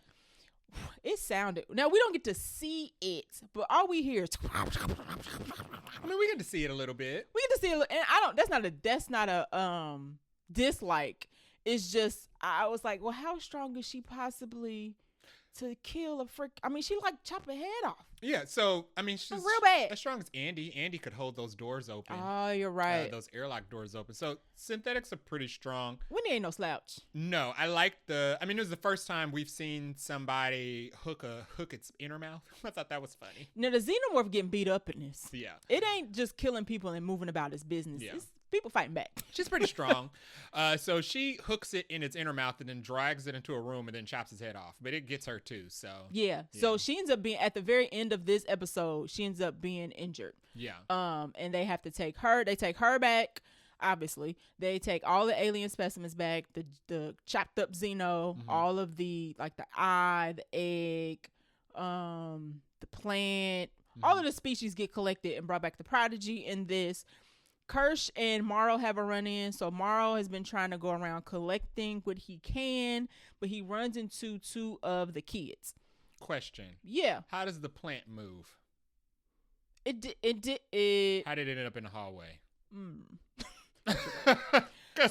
Okay, right, because all the creatures were in containment pods, and then somehow when the accident on the Maginot occurred, they all dispersed. Yeah. And we find the plant, and it's kind of like, it's the plant from it's like the plant from Scavenger's Reign in the forest. The other there's a monster movie or kids movie that has that plant that opens up.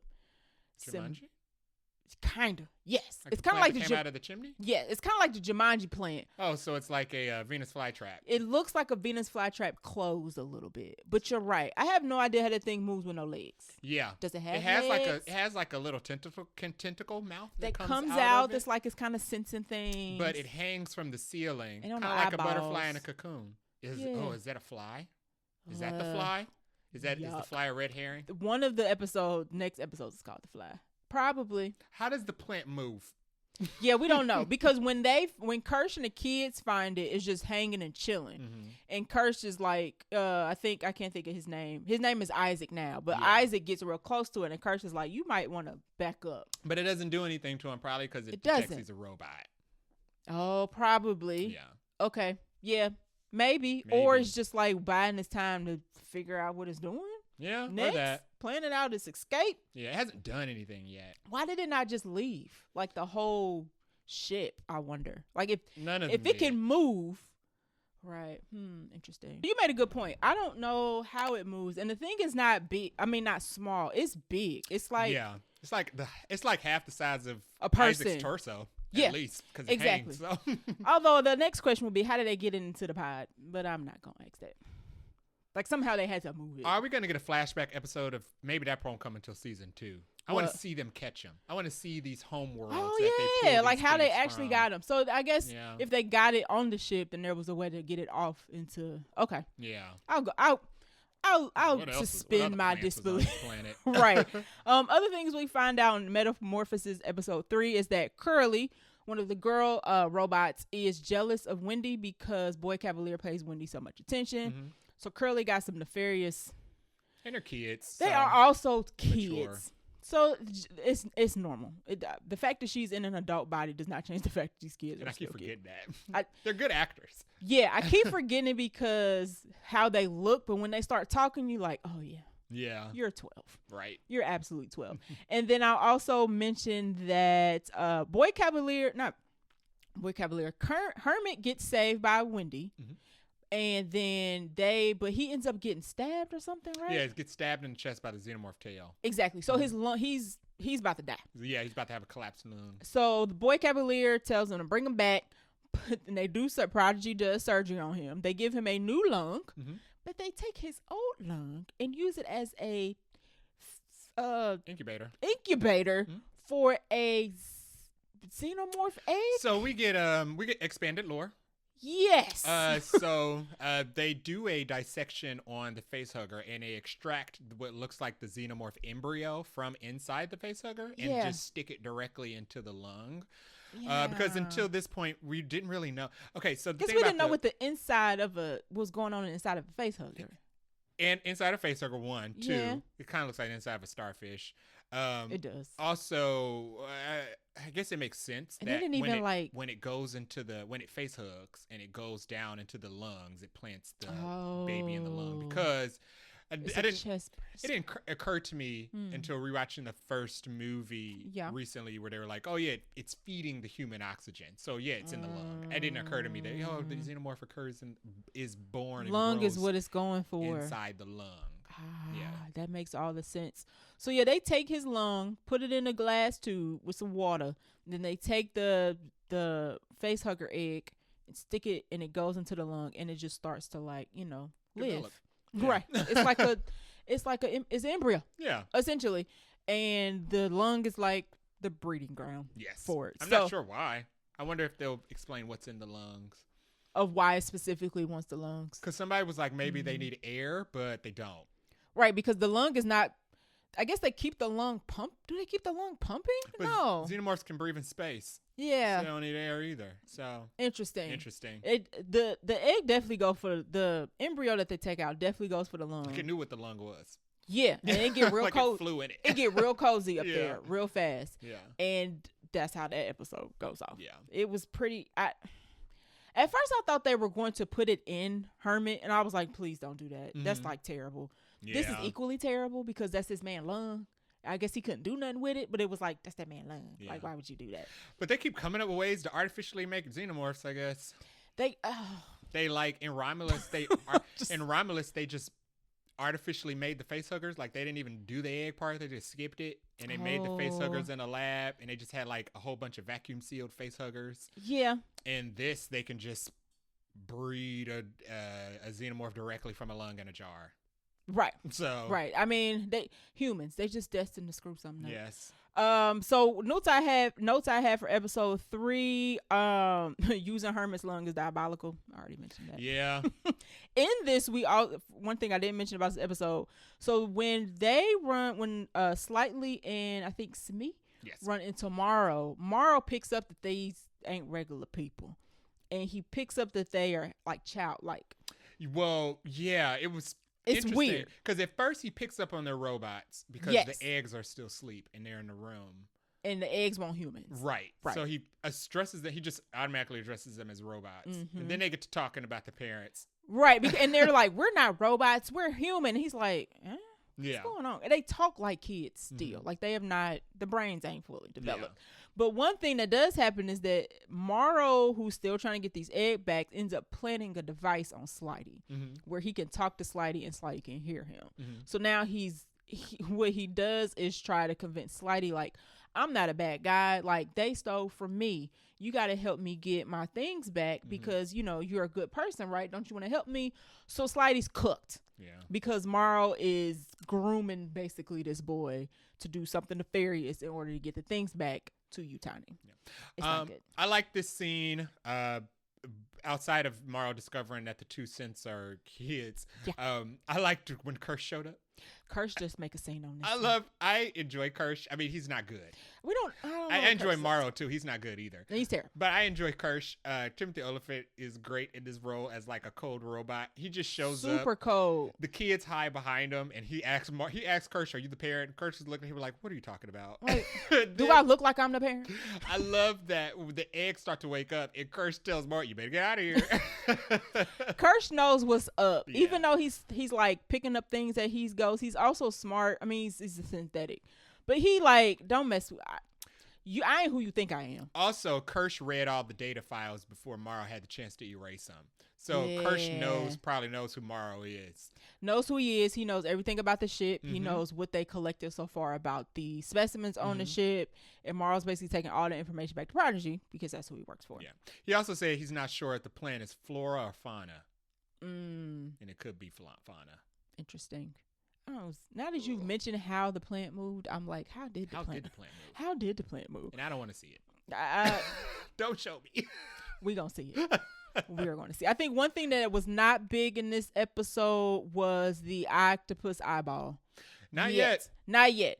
That will be next episode, which was episode 4. So this one was called Observation. Child, don't eat. I didn't mention this at the top of the review. Don't eat watching this. Don't buy. Like, don't.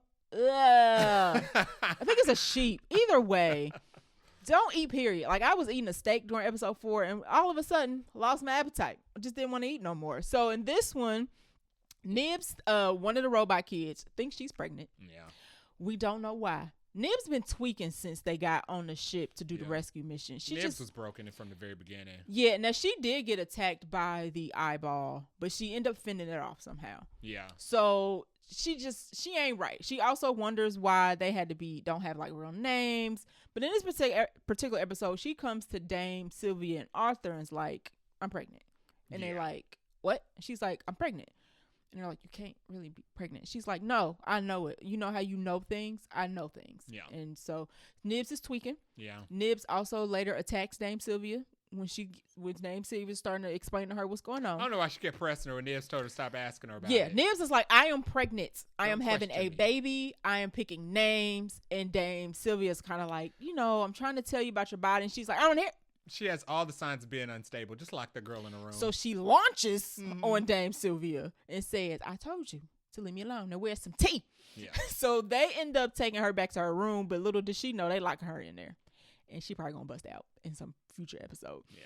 Other things that happen is Morrow tells Slidey via their communication device that he planted on him that he wants him to steal an egg and bring it back. Or No. Not an egg? He wants him to put somebody in a room with the egg to get face hugged and then bring that person back. Yeah. It's a lot for a kid. Yeah. Tomorrow to be asking for, but Slidey is doing it because Morrow has talked to Slidey enough to figure out Slidey's real name, and he finds Slidey's family, who thinks he is dead. Yeah. By the way, so he finds like the mom, and Morrow is threatening to kill Slidey's family if he don't bring him what he asked for. Yeah. So that happens. Throughout that though, Kirsch figures out what's up. Yeah, and I like that Kirsch is listening in. Yeah, he's not telling anybody that he knows, but he knows that Slidey is talking to somebody, and I think he figures out it's Morrow, right? He knows it's Morrow. Okay, he knows because that's the only other person that they, I guess, encountered. Yeah, that wouldn't be Prodigy, would be Morrow. The real question is, will Kirsch allow Slidey to complete his plan, and if he does, why? I think so. Kirsch, because I feel like if anybody was gonna stage chaos that takes down Prodigy, it would be Kirsch. Yes, because Kirsch does not like Boy Cavalier, and you can tell because Boy Cavalier doesn't treat him with any respect. He treats him like a robot. Like, I tell you what to do and you do it. Don't give me no talk back. I don't care if you have a better suggestion. Like, you need to do what I tell you. So Kirsch be like, all right, whatever. Yeah, I'll do it. But Kirsch is obviously, I think Kirsch is plotting. I do think Kirsch has the interest of the Lost Boys, and yeah, I think he has their best interest only. I wouldn't say care, but maybe best interest is best. I think he's going to keep them around and protect them only because he had a big disagreement with the Dame about how they should be treated. Yeah, they should stop treating them like children because they're not children, they're robots. Right. And that was a very interesting viewpoint. He also let Wendy go save her brother. He also let Isaac save and change his name. He let Isaac change his name. Like, he's letting them make their own decisions. Yeah. And even when Boy Cavalier tried to grill him for letting Wendy go save his brother, he was like, there was no issue. He said, she's capable. Right. I'm not gonna babysit somebody. You made her stronger. Yeah. Like, you shouldn't have let your $1 billion robot go on a rescue mission anyway. Yeah. And then when Boy Cavalier was like, you're supposed to be smart, I hear excuses, I feel like Kirsch took that personally. Yes. So I do think Kirsch at least has the best interest of the kids. At least because they're at least synthetics. Right. And they are kids. Yeah. I don't care what. And they are easy to coerce. They seem to follow him very easily as well. So I think he's going to keep the kids around. And they treat him as he's their protector. Because of how they hid behind him when Morrow showed up. He was like, why are y'all hiding behind me? He was nice to Wendy before they even transitioned her. True. So I think Kirsch at least has and the robots aren't all just cold. Like, we've got Andy. We had Michael Fassbender. Right. Yeah. So, I mean. We like Kirsch. We just don't know what Kirsch up to. No, I'm very interested to see what his motivations are. Yeah. Now, another interesting thing that happened in this episode that I thought was cold-blooded was, so they let Hermit stay, Wendy's brother stay.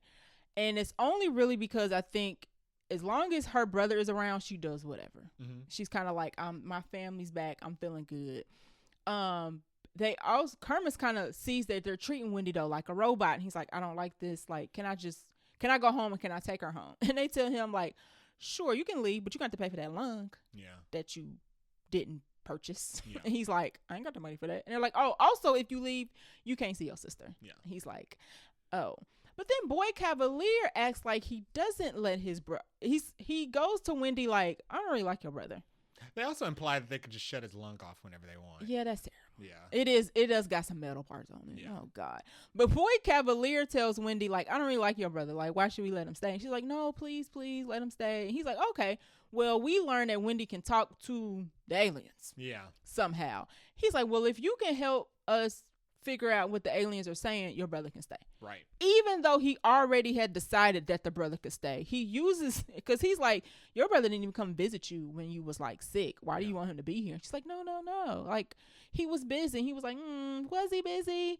Okay, here's the deal. He can stay if you help me out. And it's kind of like, don't. Boy Cavalier is so stupid. The aliens aren't saying anything but kill. That's what they were made to do. I don't think they're saying, let's have dinner. They're living. Dinner's you. They are living weapons of mass destruction. They're not doing math. They're not trying to stop hunger or, develop civilizations. They are killers.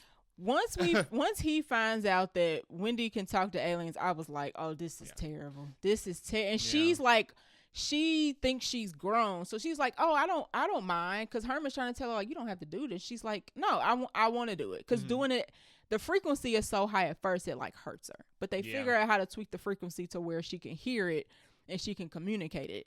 And I was just like, this is not good. You know what I think? What? I think it's Queen foreshadowing. Ew. I think she's going to be like the How can she be the Xenomorph queen? How? I mean, because they're just going to follow her. She's going to be able to tell them what to do. Yeah. Maybe. That's weird, because at the end of this, the Xenomorph baby that's been growing inside of the lung pops out. And that's why I was like, oh, so. And she talked to it. She can talk to them. And like, hey, baby. And we know that they're a hive mind. They follow a hierarchy like military. Yeah, so I that's think she's gonna be like weird. She's going to be like the pseudo queen of the whatever xenomorphs come out of the eggs. So. I don't know how that's going to work. I hope she uses it to her advantage and kill Boy Cavalier. Yeah, it is going to come back to bite Boy Cavalier. Especially since he's leaning her into it. And if she finds out that Joe's threatened. Yeah, she don't play about her brother. No. I give her that. Joe's her one deal breaker. Right. I do think at the beginning when Kirsch was telling her, like, humans die, girl. Like, you're going to have to let that go. I think she wants to turn Herman into, like, her. Like a robot. And Herman going to be like, nope. Yeah, absolutely. No, thank you. But I do have a fake lung, so maybe. Yeah. Other notes I had on episode 4, I did not see Dame. Did we know that Dame Sylvia and Arthur were married? No, they kind of just shoved that in there. That seems like a problem. That don't seem like a good idea. It doesn't seem like it's a secret that they're married. Yeah, it doesn't seem like a secret, but the scientist that's built the kids and then the lady who's supposed to be the mom to the kids being married just seems like a conflict of interest. It does.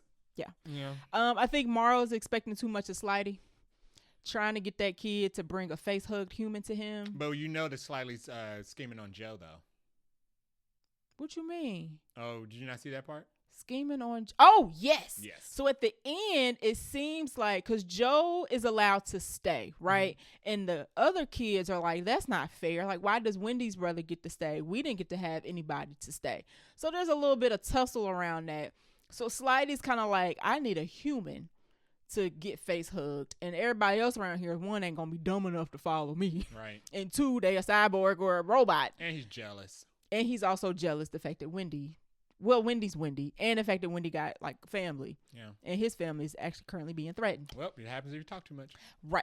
He talked way too much. He talks so much. Morrow got him so wrapped up around his finger. I'm like, so Slidey, shut your mouth. You are such a kid. Yeah, stand in a child's place. Yes, but it does seem, the way the episode 4 ended, it does seem like that Slidey has put his target on Joe, and I don't think that's gonna work. That wasn't the most interesting thing that happened in episode 4. What else? Bye-bye. Oh, I forgot it. Go ahead. I forgot about that. So we get, even though I have a note at the end. Go ahead. We finally get a starring scene with the T-Oculus. Is that what it's called? The name is officially called, excuse me, you know I'm going to butcher it, right? But I'm going to say it anyway. It is called the Trypanochicha Oculus. Okay. Oculus. And that's why people call it. It's the first name sounds like a dinosaur. Yeah. And the second part looks like Oculus or something like that. The tryptophan Oculus. Yeah, I just call it the Spidey octopus. Yeah. That's what it looks like. The eye, or like or the eye. Chibuzo called it. Yeah. So we get our first starring scene with the eye, because I was really interested to figure out what the eye does. We got one scene with it. Well, I mean, we get the gist that it controls animals through the eye socket, through the brain. Yeah. Yeah, through the brain. Okay. So it pops your eye out, replaces your eyeball, and burrows itself into your brain to control your body. And it did this with a cat. Yes, it did this with a cat in the previous episode. Mm-hmm. Mm-hmm. So they put it in the room with the sheep. And the cat didn't make it. Sorry. No, yeah, the cat was like deteriorating. Yeah, no. Sorry. So they put it in the room with the sheep, and it attacks the sheep and plucks out the sheep's eyeball and burrows itself into the sheep. And then it stands up on 2 legs for a little bit, which is very creepy. Was the creepy part. And then it settles down on its 4 legs and just stares at the humans watching the scene of the eye getting popped out and getting popped back in was disturbing, because of course the sheep is not just like, go ahead. It's like screaming and hollering and flipping around. Yeah. And then it stops because now the eye is gone. Yeah. And the new eye is in. But then it's almost as if the T-Oculus was like, oh, I need to stand up because I'm in a human body. Yeah. And then it looks around like, oh crap, I'm a sheep. I mean, we get some I need to be on all fours. We get some explanation for why I probably did that in the next episode. Yeah, but I think it thought it was in a human body, and then it looked around and was like, wait, well, I got extra legs. And then it was like, I'm a sheep. Yeah. I think the eye is the art of camouflage. The eye is very smart. Yeah. This is probably the most intelligent alien of the bunch. So it knows how to impersonate the organism that it's currently burrowed into. And when it gets into somebody's eye, like, it obviously looks funny because it's bigger than a normal human eye. Mm-hmm. But if the person had like on an eye patch. No, you wouldn't know. Or glasses. You wouldn't notice it because you'd be like, oh, it's just eye patch Willie. Yeah. No, eye patch is been captured. Yeah. So disturbing. Yeah. Quite disturbing. And it looks like it could probably only stay in that body for a little while. So you think it can't be like a permanent situation? Because the body is dead. Oh, you're right. And when we saw it with the cat was falling apart. Oh, you're right. So I think the body eventually dies and then it has to move on to a new host. So they ain't gonna probably be able to stay in that sheep very long. No. By the time we see the sheep again, the sheep will probably be falling apart. Right. Because bodies decompose within hours. Right. So, especially like an animal body. Because what they do is they take it out of its tube because they've captured it, right? Mm-hmm. And they open up the tube where the cage of the sheep is, and then it drops down. And it's like, oh, I got something I can be in. Yeah. It goes into the sheep, and they're just kind of looking at it, and it's looking at them. And Kirsch is like, look at it. It's just follows them around. It follows their motions around the room, and moves its head. Yeah. Mm-hmm. And Kirsch is like, it's studying us, and it's trying to figure out, like, what we're doing. And Kirsch can sense that or can tell by the brainwaves or whatever that this thing is smart. Yeah. I think it's stupid. Also, I think the reason it attacked Nibs is because it's not smart enough to know what a synthetic is yet. Okay. Fair enough. So it probably attacked Nibs thinking, because looking at Nibs, she looks like a person. Yeah, and it wouldn't have survived. I mean, it survives outside of a human, though, which is also interesting because it's like, what is this angle? Yeah, I mean, yeah, so... Because if you can live outside of a human, why would you need to keep attacking live things? It probably feeds on the body. Mm-hmm. But it wouldn't have been able to control Nibs because Nibs is a computer. Exactly. He can't control battery. She don't have like nerves to like. Right. They literally sleep in charging stations. Yeah. That look like beds. And I was like, able to control Nibs. When Wendy was like, here's my charging, or here's where I sleep. It looks like a charging station. But it's really my bed. And I was like, no, it actually does look like a charging station. Now that you mention it, it looks like a charging station. Yeah. Her brother was like, you don't go to sleep, and she was like, no. Really. I actually don't. I turn off. I'm a battery. Yeah. So yeah, but yeah, you're right. We got T-Oculus, Octi Eyeball, as I'm gonna call it. Got a shining scene. Very graphic. That's sheep. I didn't expect them to show all of it because at first, when it first latches, first of all, it's stretchy, gross. The legs like it can stretch like out. Stretch 3 yards across the room. Think of an octopus, but the head is just a giant eye. And there's 8 eyes on it. It first attacks the sheep and latches onto it, and the camera cuts away, so we think it's not going to show us, but it shows us the whole process. The sheep of it is like flailing around and screaming and hollering. I'm just like, oh, there was no warning before this that the sheep wasn't going to make it out. No. So. And then it stands up. The creepiest part actually was it standing up on all fours.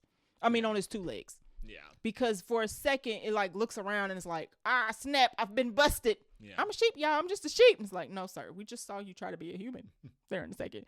So that was pretty much all that happened in episode 4. Now my last note was poor sheep. And great, there's a Xeno baby on board. That's going to be an issue. All right, episode 5, which was the latest episode, which was called In Space No One, which was obviously right. If you have watched Alien before, you should know that the finishing of that is no one can hear you scream. Yep.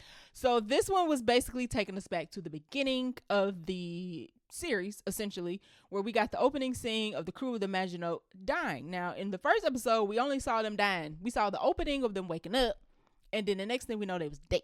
Yep. And we saw Morrow escaping the xenomorph. Yep. This episode showed us exactly what happened. So we were all excited to know, okay, because what exactly happened? It's been like 4 episodes. So basically what happened was there was a saboteur on board who was trying to get the ship to crash into Earth. Mm-hmm. And they'd have to figure out who it is. In the process of this, all of the aliens get out. Yes. All of them? I think all of them. I don't know where the plant went. The plant was chilling somewhere. The plant wasn't out until after the crash. Yes. Okay. So the plant technically chilled and was like, I'll just wait. This all takes place 17 days before they were supposed to land. Mm-hmm. So I guess Mara was just in cryo sleep and the xenomorph just running around a ship for 17 days before it hit Earth. Oh, you are right. Because it didn't occur to me. Think about that. I was like, so these things were loose for a while. Oh my God. That's why the ship looked like such garbage by the time. And the bodies were so decomposed looking by then. Oh, you're right. Yeah. I totally forgot about that connection. So yeah, 2 weeks. Yeah. 2 weeks they was just running around and Mara was just in his little pod. Yeah, chilling. He had to be hungry. Anyway. Trey was asleep. Then hungry. Yeah. Anywho, so all of the aliens get out. We find out that the crew, in typical alien fashion, is not very smart. No. The scientists ain't smart. Which I love. The mechanics, the older mechanics seem to have some wits about them, but the young guy, dumb. I thought it was funny with a lot of people complaining that they were dumb. I'm like, no, that's Alien. It's every single Alien movie. It was a joy to watch because you was like, oh, you about to get it. Yeah. You about to do something real stupid. You just saw, because if you've seen Alien, you know exactly where it's about to fall apart. It's just, the one dumb decision that's going to set the rest of it off. There are several dumb decisions in this one. We also find out that Morrow has a daughter, so he left Earth knowing that he was going to be gone for 65 years. Yeah. He ends up leaving his daughter behind, who we see in some flashback scenes, but we also see in a letter. I actually had to pause to read it, but his daughter ends up dying in a fire. And the letter is so cold because it's like, your daughter passed away and all of her belongings in her will be held for you when you're back in 58 years. And it was just like, Jesus Christ. I'm pretty sure he left because they were like, we'll pay you enough to give her amazing life while you're gone. And then that probably all just went up in flames. Right. Literally. I think she was like only 16. I don't know how old she is in the flashback, but she doesn't look 16. So he been gone for a little minute. Hey, happened to Ripley. She didn't go on a killing spree. Right. Essentially. Face huggers get out. So we get the so this episode is a mystery. Yeah. So we know that it starts off with somebody has sabotaged the ship. There's a fire. Yeah. And somebody has been setting the fire, jacking up the ship to crash, and letting the things out of their containment. So 2 face huggers were left. They only let out 2 face huggers. Yeah. And the face huggers already were latched on to 2 crew members. The captain and somebody else. And the science officer. Okay. Mm-hmm. Yep. Mm-hmm. They did.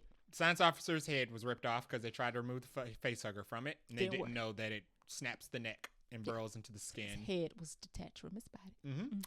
And the the captain, they put in cryo sleep. They put in cryo sleep, like which that's smart. Which was stupid because after it the chest burster comes out while they're not around and escapes and runs around the ship somewhere, one of the idiots is like, "Oh yeah, it didn't freeze in space, so why would we think it would freeze in this tube?" After they've already after it's already escaped and they like it's loose. After you remember that, after you try to freeze it a second time, you remember that you can't.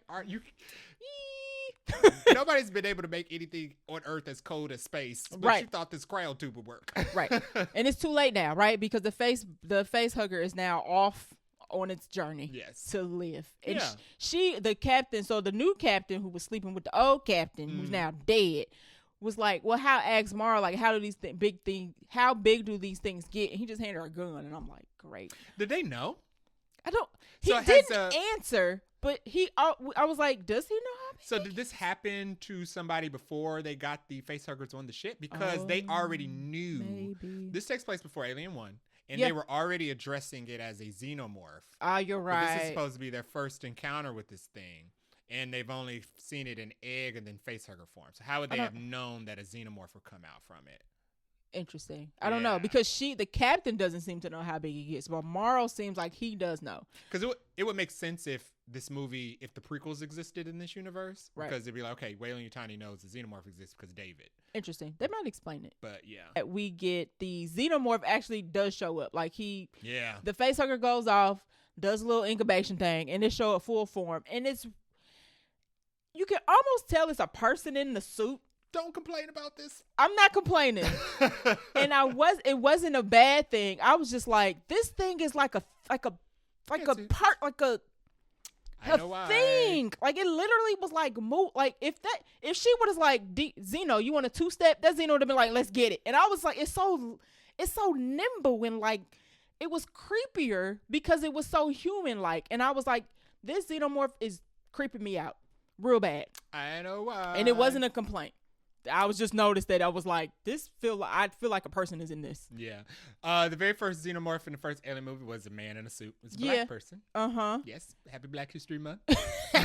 Black History Month is every month, by the way. So yeah, the xenomorph is always, well, not always, but traditionally. Yeah, it's not CGI. Person in a suit.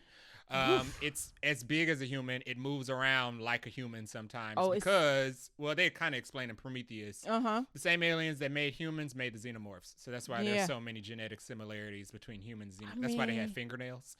This one was, I was like, it feels like I'm standing by a person, but it looks like a xenomorph. Yeah. Under the xenomorph skin is a human skull. It's just elongated with the extra back. Right.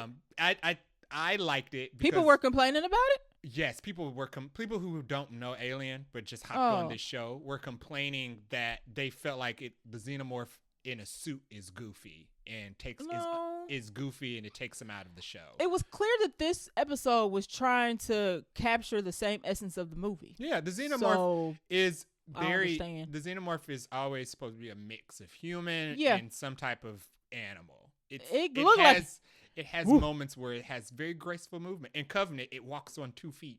And this one, it was running like a tiger. I was like, girl, how are you outrunning this thing? Because it is moving on you. And I think it was like, and that's why I say it likes to play with its food, because it didn't eat her immediately. No, it didn't. It tripped her, and then it like stood in her face for a little bit and showed its teeth, and then it tore her up. And it likes to chase too. So. It likes to run. Yeah. It likes to run a lot. Another thing that happens is that Octi Eyeball gets into a crew member. So you didn't like this? This is a chain of events. So first of all, Chibuzo's stupid behind. We another idiot crew member. She's not the science officer, but she work in a lab. She's the lab technician. I guess she watches the aliens in containment, and she's doing like tests of whatnot. So she's been observing the ticks and most of the aliens in the room. While she's observing the ticks and not paying attention, the lid is off. The tick comes out of the lid, and the Oculus distracts her. Yes, it's the Oculus is banging on its cage, like, "Hey, girl, hey." Yeah, while the tick is like, thanks, guy. Yeah. Yeah.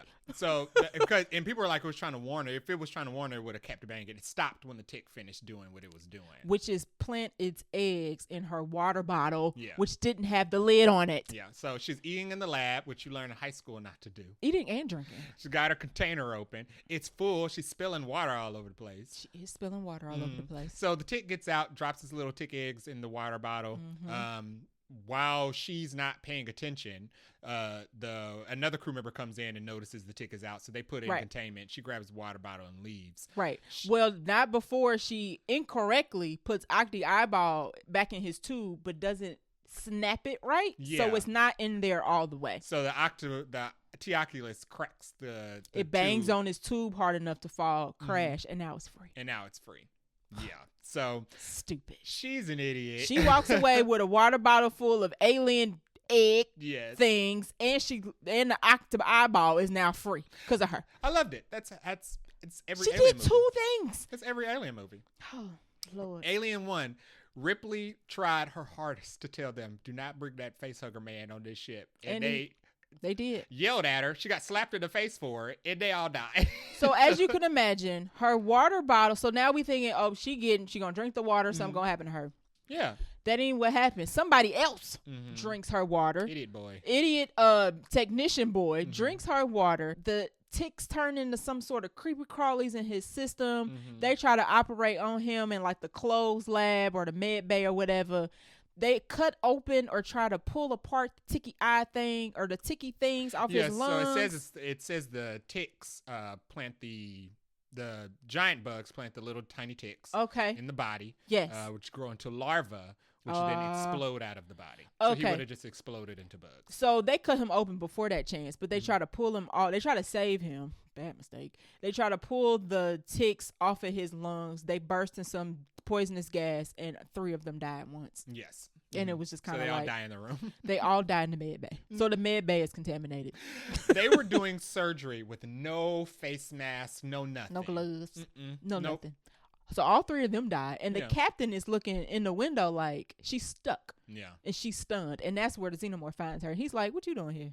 Are you going to run? Yeah. Or what? So she ends up getting killed by the xenomorph. I think she knew she was going to die. Oh, for sure. She has a scene where she's like pouring dirt on her hands. And I'm like, this is her feeling. Yeah, it's her dirt from home because the tube says Utah on it. So it's kind of like she brought something from home. She pours it on the first captain before they shoot him off into space because he's now face hugged and dead.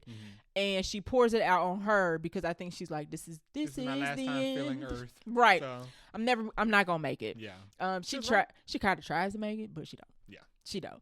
And then the big reveal, I guess, in this is we do find out who the saboteur is. He's Petrovic, who we don't know what his role is, but he's been sneaking out of his pod in the middle of the night or whatever, and then going back after he's done. And that's how you don't know he's left. I like the reveal of this. We get more scenes with creepy Tang. Tang is terrible. He don't do nothing bad. Well, let me take that back. He's not now. He's never going to do nothing bad. The xenomorph kills him. Like, if he wanted to, he didn't get the chance. But he was the creepiest, weirdest character I've ever seen in an Alien movie. It made even more unsettling now than knowing that he's not a synthetic. No, I think he's just a creepy human. Yeah, he's just a creepy person. He tells Morrow just because the system says that the cryopod is full, don't mean it's always full. And the theory is he knows that because he's been sneaking out of his cryopod to stare at another crew member in a creepy fashion. Yeah, it's just creepy.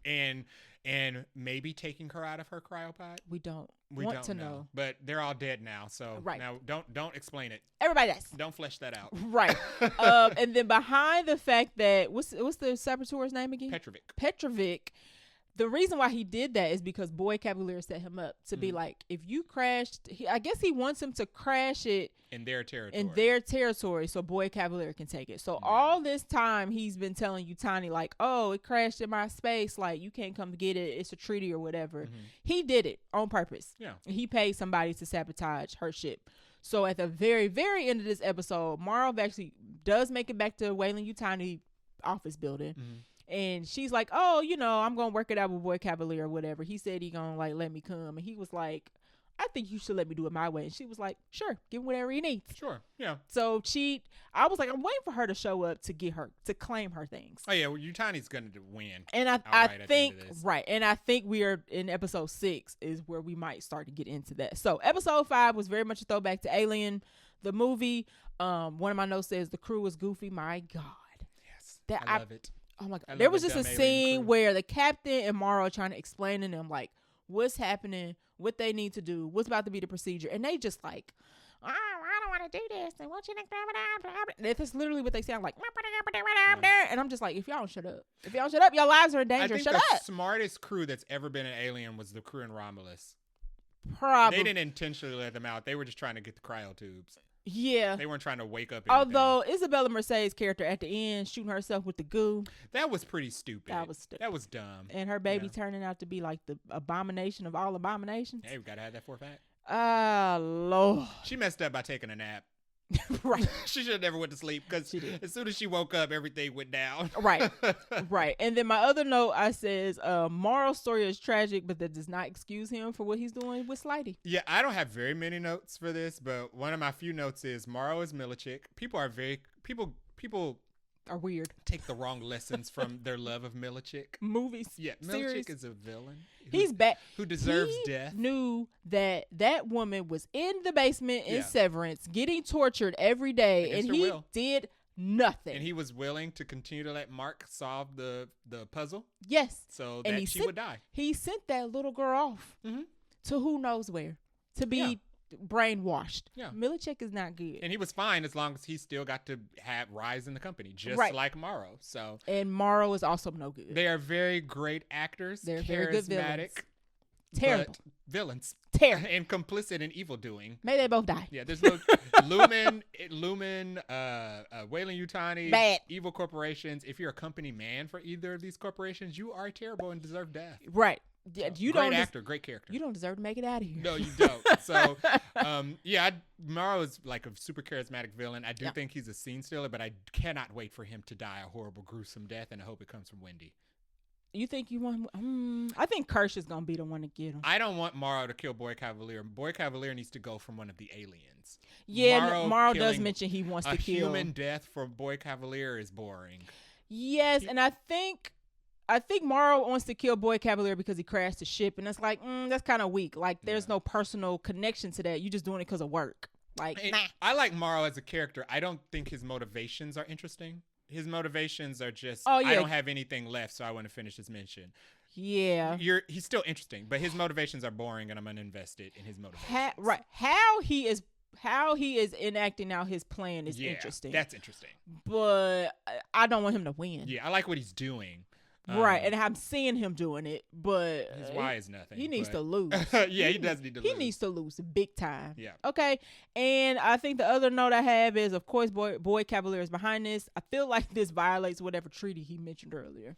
I'm pretty sure purposely crashing another company's ship, that's not allowed. I mean, and I like Yutani's point when she was like, she knows. She was like, I'm going to have my legal team deal with it because he broke the law. And Morrow's like, nah, you need to send soldiers. And I like when she was kind of like, yeah, I mean, if he's going to do this dirty, I could do this dirty too. So. Like she's going to play both sides of it. Like she's going to go the legal route, but behind the scenes, she got Morrow doing the illegal route.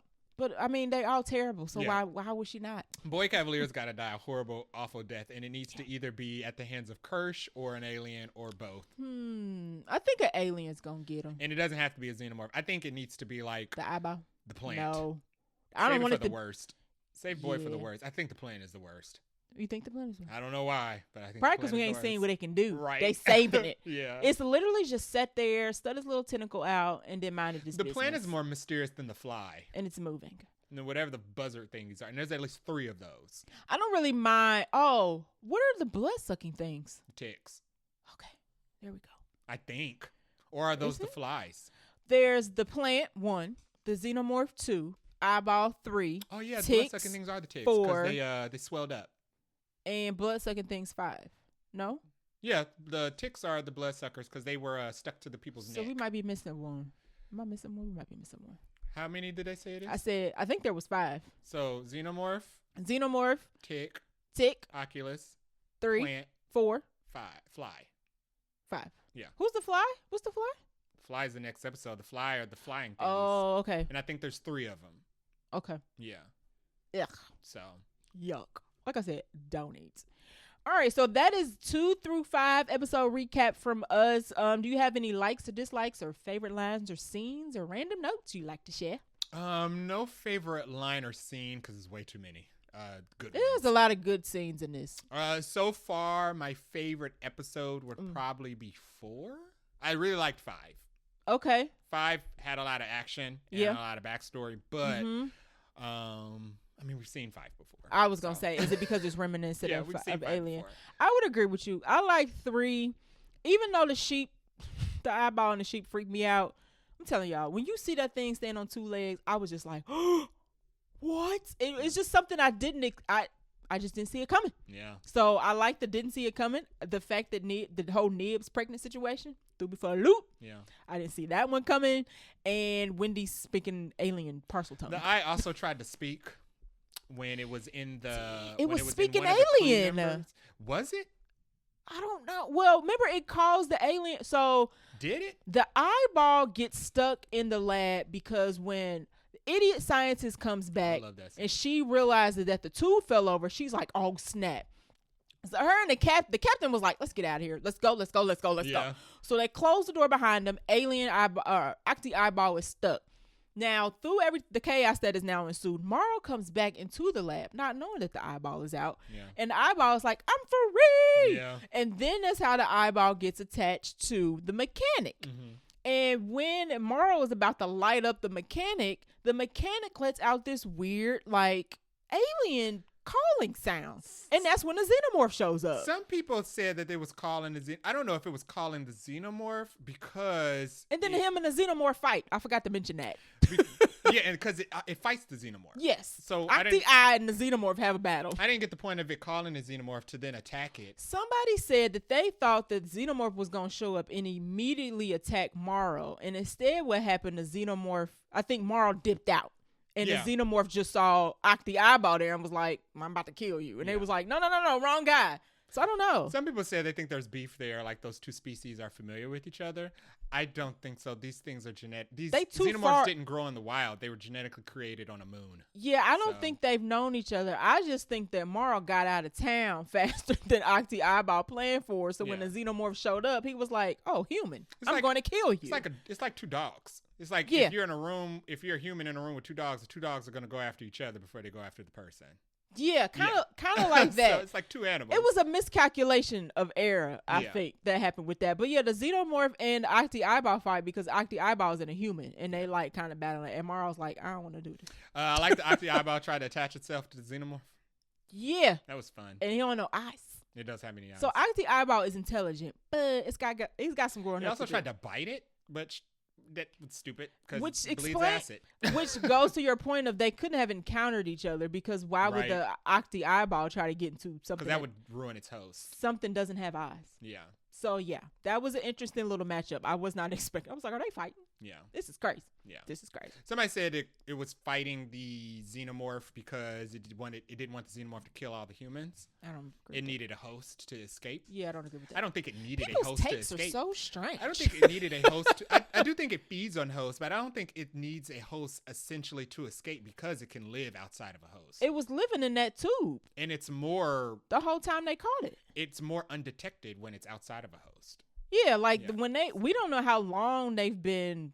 That thing has been in the tube from when the original crew captured it. So it's been fine. Yeah. It wasn't like dying. Yeah. It looked like it was dying. Yeah.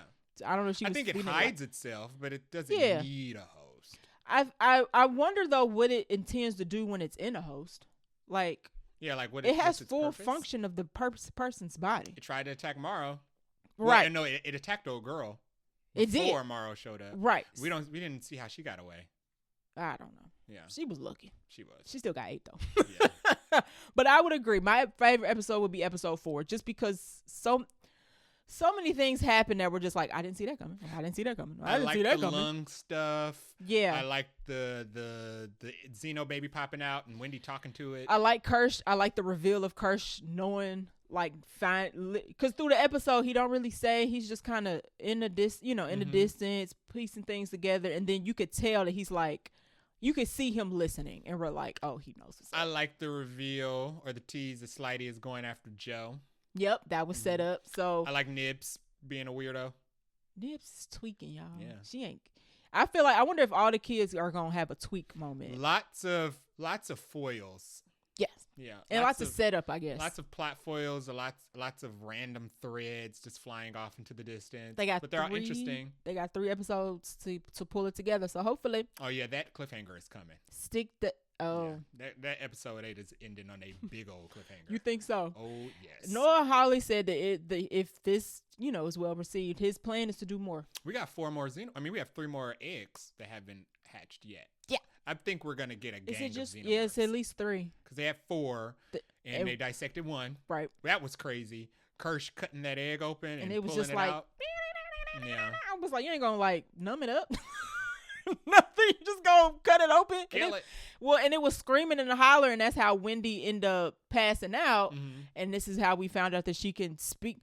Now they need to explain that as well. Like, how can she speak alien? Boy Cavalier explained that her brain is just basically a recorder. So I think she's just playing a recording back to him. And she's learning the language. Yeah, I guess. Interesting. And working it back. So. Okay. There's a lot of good theories. There's a lot of interesting, not so good theories. Some people think that Boy Cavalier's right-hand man is a synthetic. They don't think he's human. I think Joe is Peter Pan. If the story. Mm-hmm. I think Boy Cavalier is a red herring as Peter Pan. I think Joe is going to be the real. I think when all this goes down. He looked like Peter Pan. I think when all this goes down at Prodigy. Yeah. Whatever of the kids is still living is going to fly off into the sunset with Joe. Okay. They seem to like Joe outside of slightly. Right. The rest of them seem to like Joe or be interested in Joe as a person because he's like an older adult that doesn't work for Prodigy that hangs around. Right. And he's like kind of the more neutral party. Yeah. Yeah. Yeah. And not want to use the kids for nefarious reasons. Yeah, because the rest of them don't seem to have a problem with Joe being there. They were sad that they don't have siblings around, but nobody had a problem with him being there. They were curious about asking him questions and stuff until Slightly came around with the beef. So right. Yeah. Right. So yeah, I'm super interested in where this season is going. We will definitely come back and review episodes 5, 6, 7, and 8. Yeah. And yeah, hopefully they stick the landing and don't leave us on too big of a cliffhanger. Oh, like, come on. You don't want it to be, you want it to be like a earth ending cliffhanger? I don't It's going to take them too long. They take too long to film seasons nowadays. So don't be doing that. Like, I don't think Boy Cavalier will die this season. Because we need a villain for next season, you mean? Yeah. Okay. I hope Kirsch makes it. Yeah. Kirsch has to make it. I don't know. This show is. The Dame and Arthur ain't.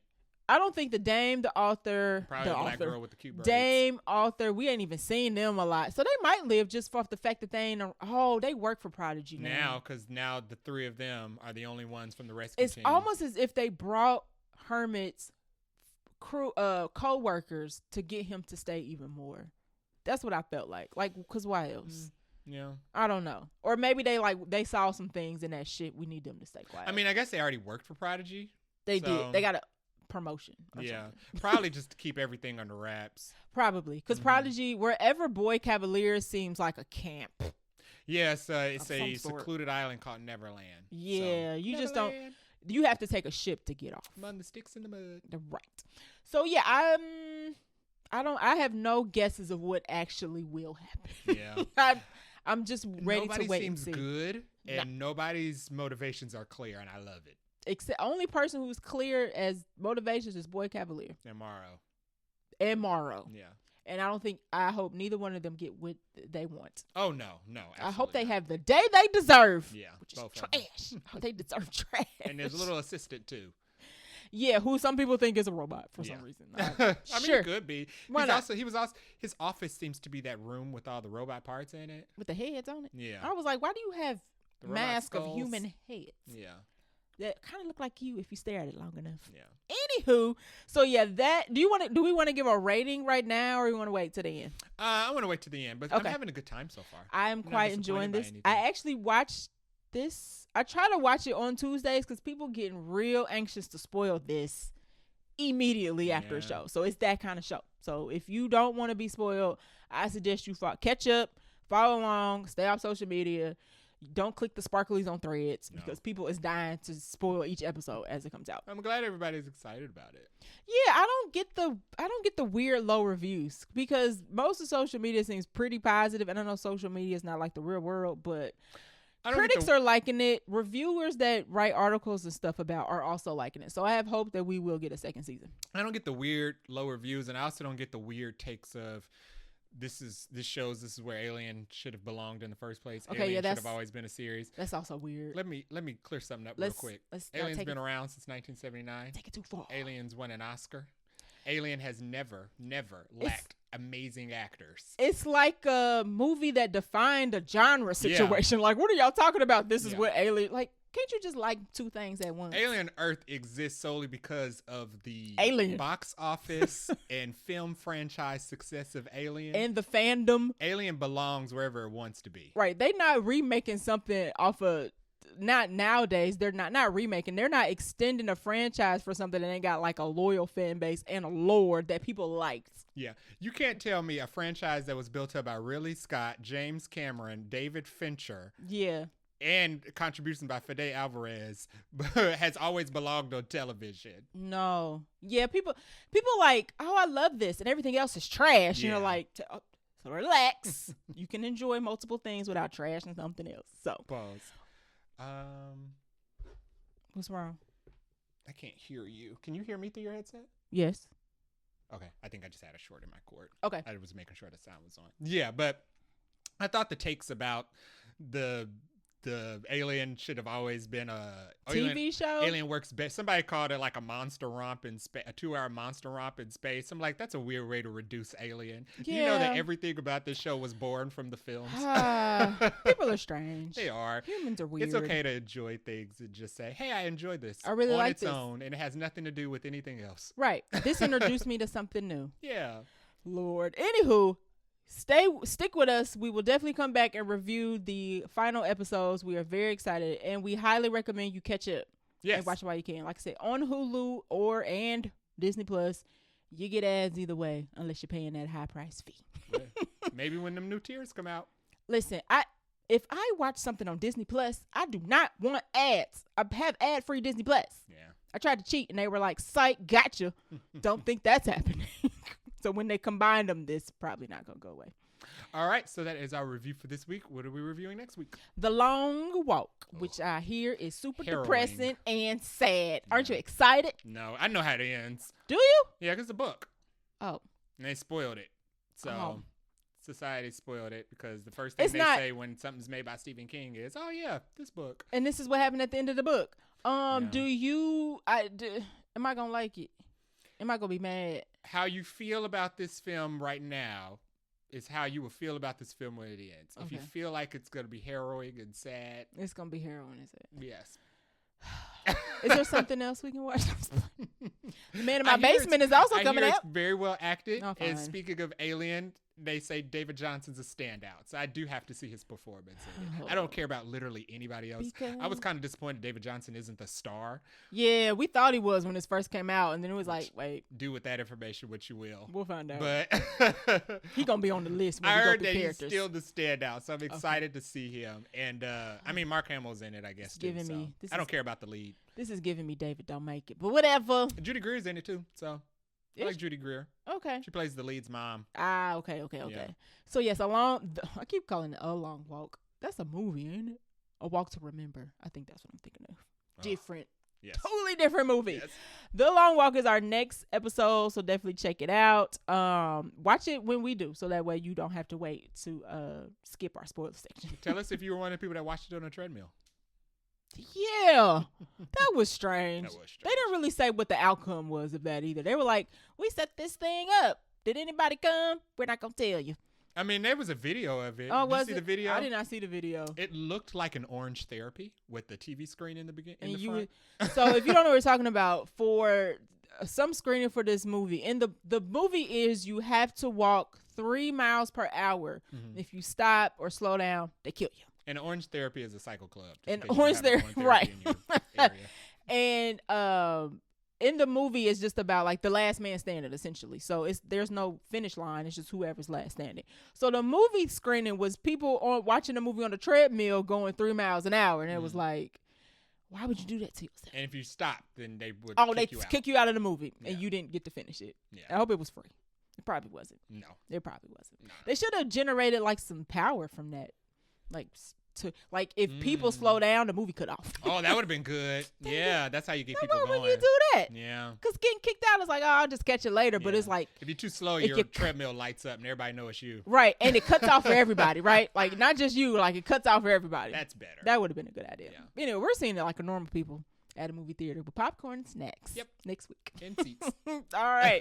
So thank you for listening to our episode. If you like our show, please give it a share. You can leave us a review on Apple Podcasts or on our website, vaguelynerdypodcast.com, where you can also leave us a voicemail and we will play it on the show if it is nice. And if it's not, we're going to try to get you fired. You can find us on Threads. We're mostly on Threads. We are also on IG, both at Vaguely Nerdy Podcast. We are also on Blue Sky and Twitter at Vaguely Nerdy Pod, where we post occasionally. Yep. You can reach us via email at vaguelynerdypodcast@gmail.com, where we will take suggestions for movies. We will answer questions. We take fan mail, so send it our way. And if you're listening to us on a podcast app, you can also catch our animated show on YouTube, where we are Vaguely Nerdy Podcast. Until next time. Bye.